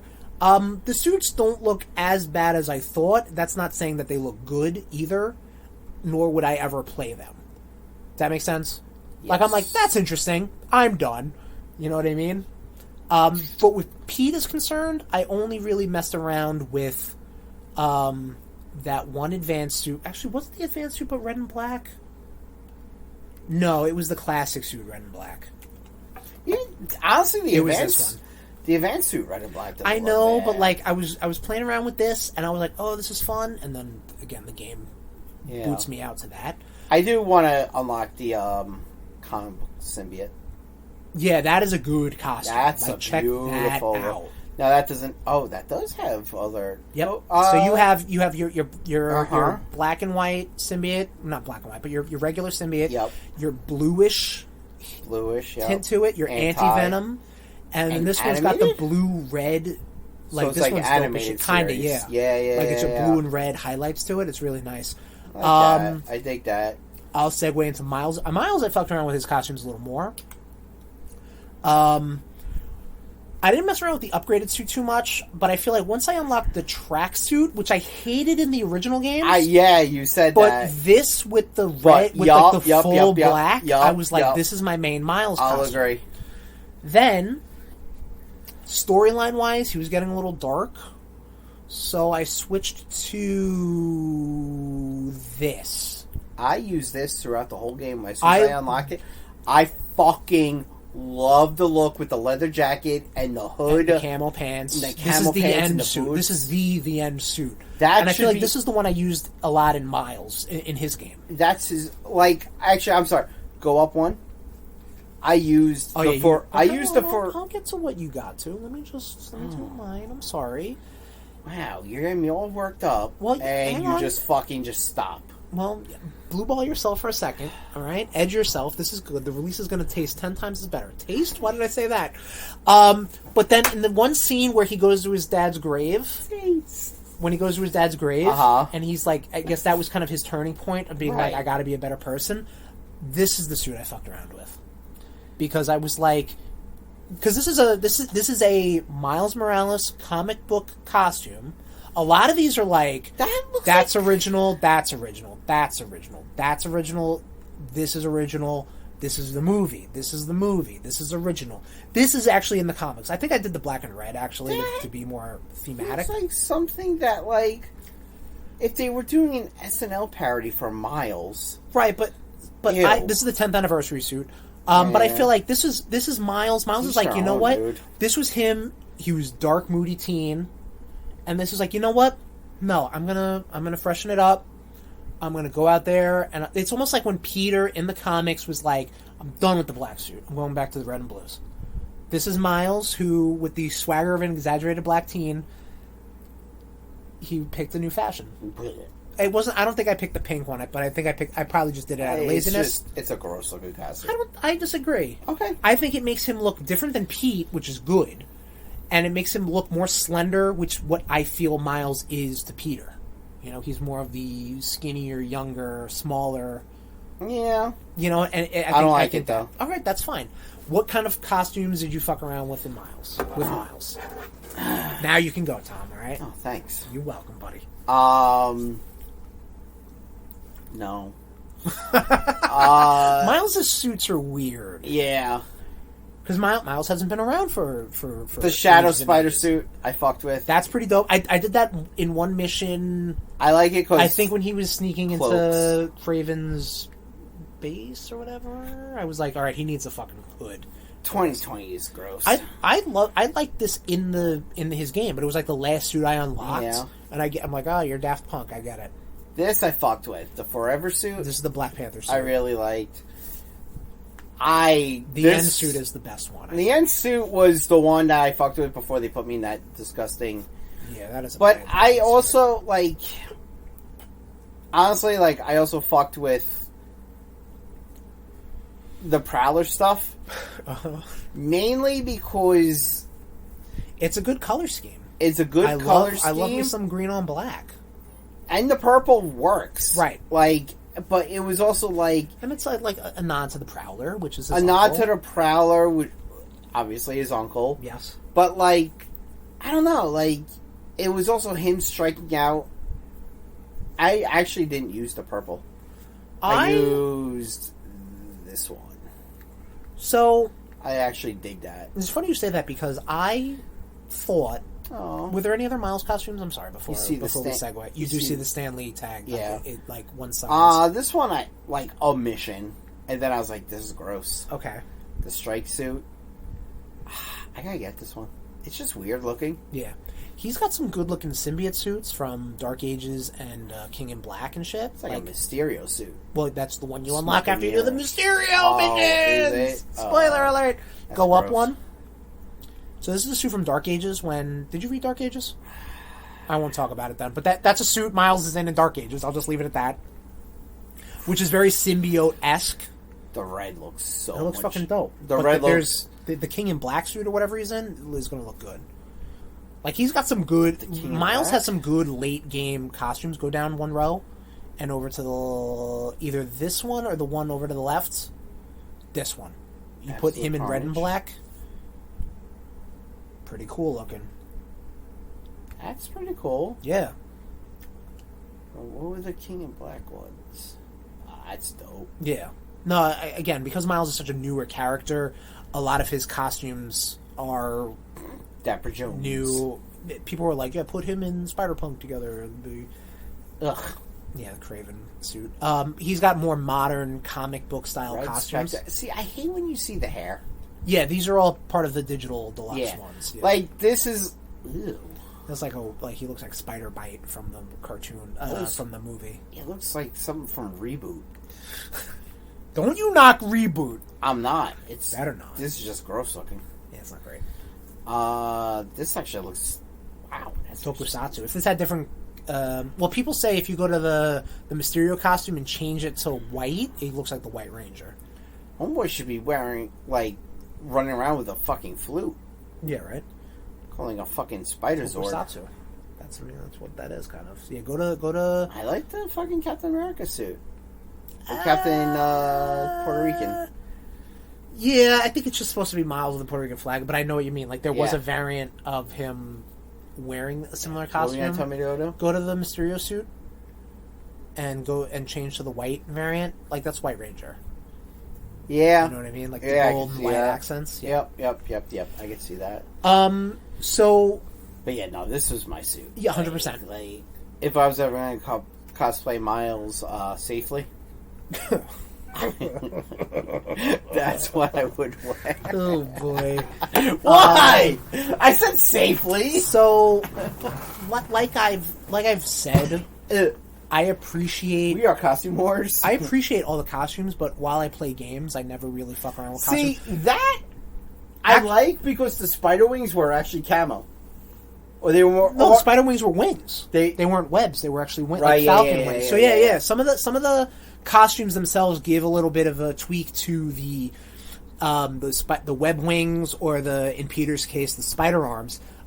Like they're gold in the Iron Spider armor. I think they're all red in the Superior Spider-Man. Something like that. But like they do tweak some of the things around there. So yes, big costume fan. I appreciate having them. Do I fuck around with them so much? Not really. I do.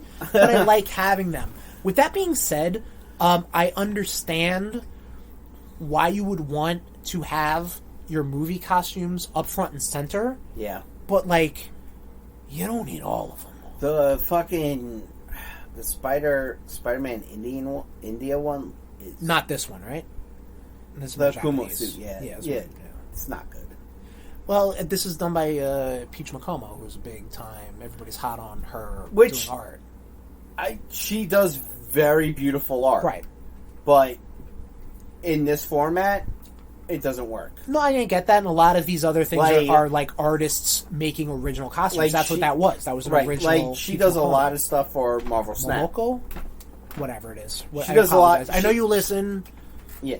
She does a lot of stuff for Snap. Yeah. Well, she does a lot of stuff for Marvel. It's fucking beautiful. Like, that, not great. I feel like you don't like. Here's the deal. I think that without all the okay, so you have a live action. Okay. Here we go.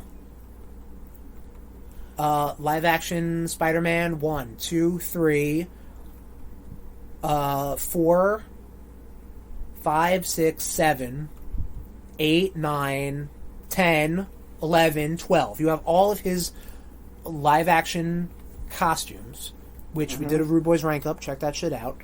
I feel like some omissions are like almost like the classic Spider-Man armor. Even like Sensational Spider-Man, even like some of his newer, dumber costumes. Like why did I stop a superior suit when you say dumber? I didn't mean that. I think the superior costume is a great costume. I don't fuck around with it, but I think that is a really good iconic costume. They should have enough to be here. But where is like you don't need Antioch suit? Like why? Where's spider armor? Where's big time armor? You know what I mean? Like those are the costumes I like, or even like the cell shade. There's not a lot of fun Peter Parker Spider-Man costumes. You have the Spider-Verse noir suit, but like where's Peter B. Parker? Again, all these things might be coming in DLC. Or the new Spider-Man costume that is going to be in a figure. Or what? Or like you got all this Ben Reilly kick you're doing here with Scarlet and Scarlet 2. Like you don't have Scarlet 3. You don't have Ben Sensational. You don't have Spider-Man Beyond. Where's Kane? It's got to be Kane. Over on Miles, again, younger character, not a lot to pull from. So like I get like his more like Dark Ages, King in Black, Absolute. Oh, the Assassin Spider-Man? Spider-Shot. I mean, honestly, you could have done... Shot. You could have used this and just made it all solid red. And that would have been them being like, yep, that's there. You know what I mean? Yeah. That takes away Superior's suit. What are you talking about? No, I'm not saying get rid of it. I'm saying instead of maybe having the blue one... Oh, okay. Make it just solid red, no webs. And then it's your... I think it's called Spider Shot. Like that's the nickname. That's exactly what I said. That I apologize. You fuck. All right. But like a lot of live action Spider-Man, which I get. Homemade I would have wished. Didn't we get the homemade suit in the first one? Oh yeah, a lot of these costumes you got in the. I think you got all the live action ones except for maybe this one in Marvel Spider-Man. And did you get both Amazings? I think you did, right? Maybe not Amazing 2. I think we got Amazing too. Did you? Okay. I don't think we did. Oh, okay. Oh, you. Yeah. Where is the? Oh, this one. This is also a Spider-Man. And I did call this one. I'm sorry. This is the final swing. Yeah, that was briefly shown. Yeah. Which I really hope, like, they really should. Yeah. Like, that's what he should be in. But as far as the Miles costumes go, I understand you have to have a reliance on Into the Spider-Verse because that is the hotness of Miles Morales. And that is 1, 2, and 3. And there's a lot of original costumes in here, like this one, this one, etc., etc. I do enjoy Spider-Cat, though. Bodega Cat? Yeah, I gotcha. Yeah. Apparently just meows in the fucking cutscenes. Yeah. But that was a lot about cutscenes. We did talk a little bit about Easter eggs. We kind of talked a little bit about sequels. Like, we're saying definitely the Goblin, definitely Carnage, possibly Superior Spider-Man. Cindy Moon's up in the mix now. I think we're ready for the next Spider-Man thing. Well, what do you want? So we're gonna get. I feel like we're gonna get DLC because they're gonna milk this cow. We're getting Goblin. Yes. Not you think in a DLC. sequel? All right. So, but like, whoever said was gonna they finished up Marvel Spider-Man was like, yeah, I want Hammerhead. Like nobody said that. So but that's what we got. Do we get? Maybe we'll get Daredevil and the Hand. Fantastic Four could be there. Who No, knows? stop. Just saying. Maybe we'll actually get Wolverine. There's gonna be a whole Wolverine game. We'll get the Fantastic Four, but it'll be Spider-Man, Hulk, Ghost Rider, Wolverine. I'm okay with that. Why? Like, you also don't get Future Foundation. Why do I need? Maybe why you do I don't need? get. Why do I need New Blue Suit? I have no idea what New Blue Suit even means. Neither do I. Like, why isn't this just the Future Foundation? But That's maybe exactly that's what- why they're waiting to do that. Yeah. Who knows? There are some more I missions. personally don't like Future this Foundation. one. Why? I guess because it's a newer suit, but like I feel like there's newer mainline Amazing Spider-Man suits. Man, it looks out like there. his dick is just gonna get fucking guillotined. That's like weird. Like it's like, yeah, I'm wearing the Spider-Man shirt, but I'm wearing cargo pants. Like, okay, Well, Pete, sure. So is Miles in the one that I Yeah, like. but Miles has his own thing though. It's not like they're red and blue camo pants. He's wearing color schemed appropriate pants. True. You know what I mean?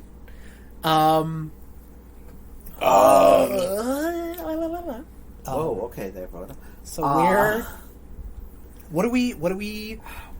I don't. We're not getting Carnage in DLC. We might. I know Carnage is bigger than that, but like, If we're getting Carnage in if DLC, you're that getting means Goblin.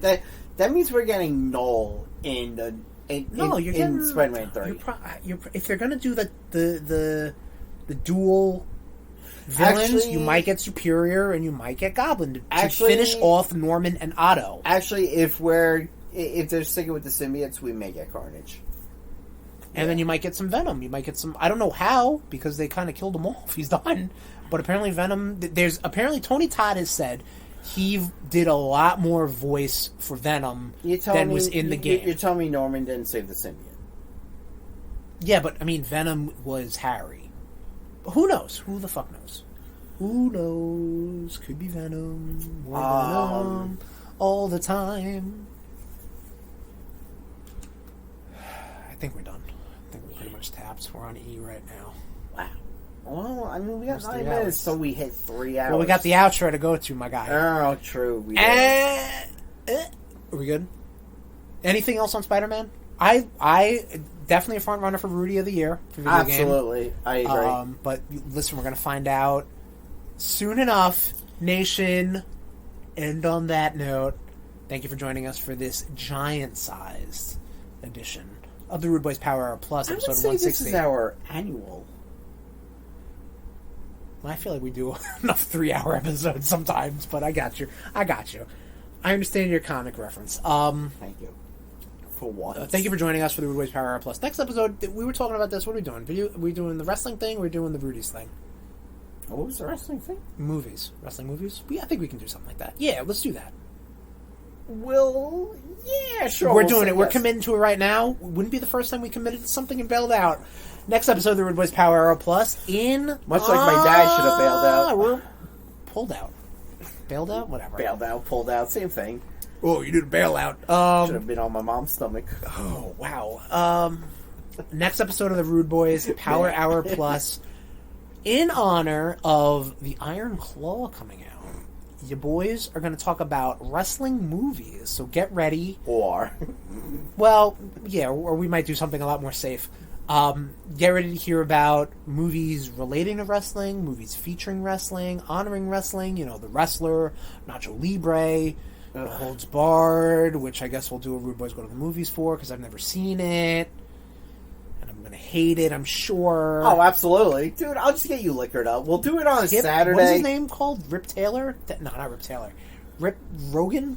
What is Hogan's name in No Holds Barred? You don't even know. You know what? Mm-hmm. We may have to do that when your girlfriend is here, just so I get her perspective as well. How to make her single. Yeah, exactly. Before 2024. Yes, we're going to talk about wrestling movies. This has been a bit of a wrestling-heavy year, I think, also. In addition to our RudeBoyz, our Wrestle specials and our retro rewatches. Another big that. And we're going to do RudeBoyz Go to the Movies for... We're going to do one for No Holds Barred. It's either going to be The Wrestler, which is a good movie, or No Holds Barred, which I've never seen, which is a bad movie. Or Nacho Libre, which I've never seen, and I don't think it's a good movie. No. But we've got that going on, Nation. Check that out next episode, 161. On our social media platforms, Instagram, Facebook, and whatever the fuck Twitter is nowadays. Yeah, Ready to Rumble. Oh, yeah, Ready to Rumble. Shit. Huh. We got options. This is going to be the only time you get me to watch No Holds Barred. I do it with my family. That's another good one. Shit. I think we've got an episode already planned out. That's Perfect. A really good Rumble. Oh, what a great idea. Rumble. Oh, no, Rumble. I know what you're talking about. Never Back Down 2, the All right, Beatdown. what did you just Google? What did you just Google wrestling movies? Oh my god, Exactly. Tom, can you wait till next episode to learn about? I'm doing research. There it is. Yes, wrestling movies. Our social media platforms, whatever the fuck Twitter is, Facebook and Instagram. Just search for RudeBoyz469. We have a Twitch account, which I hope by the end of the year I'm able to finish up the Resident Evil 4 remake. Because it's a fun game. We're doing some pretty good progress, I should say. Actually, when I end recording, I'm going to eject Spider-Man 2 and box it, put in Resident Evil 4, and we might stream on twitch.tv/RudeBoyz469. For like an hour. Yeah, that's fine. Jetsons and WWE Robo WrestleMania. Sorry, Tom's on his own. He's on his own quest right now. Heels. Well, that's a TV show. It could be a movie. It's not, though. What do you mean it could be? It's not. I'm fucking scraping here, guy. I don't think... Alright. So, twitch.tv/RudeBoyz469. Anything you miss on our Twitch is going to be, if Sherm fucking archives it properly, will be on our... Zombies. Will be on our YouTube. We have a YouTube? We do, Tommy. That's youtube.com/@RudeBoyz469. That one you could have steamrolled over, but I appreciate you not, because you're clearly distracted, and I don't even know what you're looking at, because your Wrestling Jerusalem. Did you just Google wrestling on IMDb? Oh my god. That's our YouTube page. We have our episodes out there. Go ahead. Nothing? Cool. No. I'm trying to do research. Nation, thank you so much also for this whole... Shit, legendary. This whole wonderful year we've been having. We have gotten great downloads, great ratings, and great reviews, so please keep that up, like I said at the top of the show. Mm-hmm. Give us a 5-star review, or give us any sort of review, give us some feedback, because we want 2024, obviously, to be the best year. We want every episode to be the best episode. We want every year to be the best year. So let's kick this year off with a bang. We want to get that YouTube plaque. Before another podcast. Come on. Before another pod? Oh, what? There's no way. We want that 100,000. There's no way. We have like 20. Come on, guys. 1,000. Yes. No, we don't. 20. The end. Yes. So, Apple Podcasts, Google Podcasts, Stitcher, Spotify, TuneIn, but our home away from home, our Manhattan, our New York City. The 5 beautiful boroughs, with the exception of, the Bronx and Staten Island. And, only just part of Queens and part of Brooklyn. Staten Island. But mostly Manhattan. But really just up to Harlem. Is going to be at rudeboyz.podbean.com. Whip that bean! If you want to hit me up on social media, I'm at Tesherms, TEH_SHERMS. That's on Instagram and X and Threads, or whatever the fuck. I have a mixology page, SureMix-A-Lot64 on Instagram. You better fucking start doing shit with that. I don't, honestly, I get such, anxiety? Yeah, a little bit. Why? I don't know. Dude, you've come... Yeah, but, I need to, You've come so far from when you started. Better pictures and better posts. I don't know. Well, stop making fucking excuses and fucking do it. Stop it. My barber said the same thing. You're fucking good. I know. Shut the fuck up. Thank you. You don't have a fucking say. Oh, okay. And you're gonna fucking do it. Okay. You get me at Tommy_Cash80. That's Cash with a K. And that's the same kind of energy you get with Tommy_Cash80 on social media. Just yelling and... No, I'm saying that energy you just gave me is the same energy you get Tom on social media. Yep. Also... I'm still waiting to see if fucking Ryback retired from wrestling. No, he was like, oh, man, if he came back in AEW... Not WWE. Ryback, you're a piece of shit, and I hope you fucking rot, you're roided up prick. And that'll do it, Nation. Thank you for joining us for the RudeBoyz Power Plus. We are ending 2023. Not yet, but we're on our way to 2024, Nation. We're going to end it with a dookie. This has been a presentation of the RudeBoyz Podcast Network. Oops.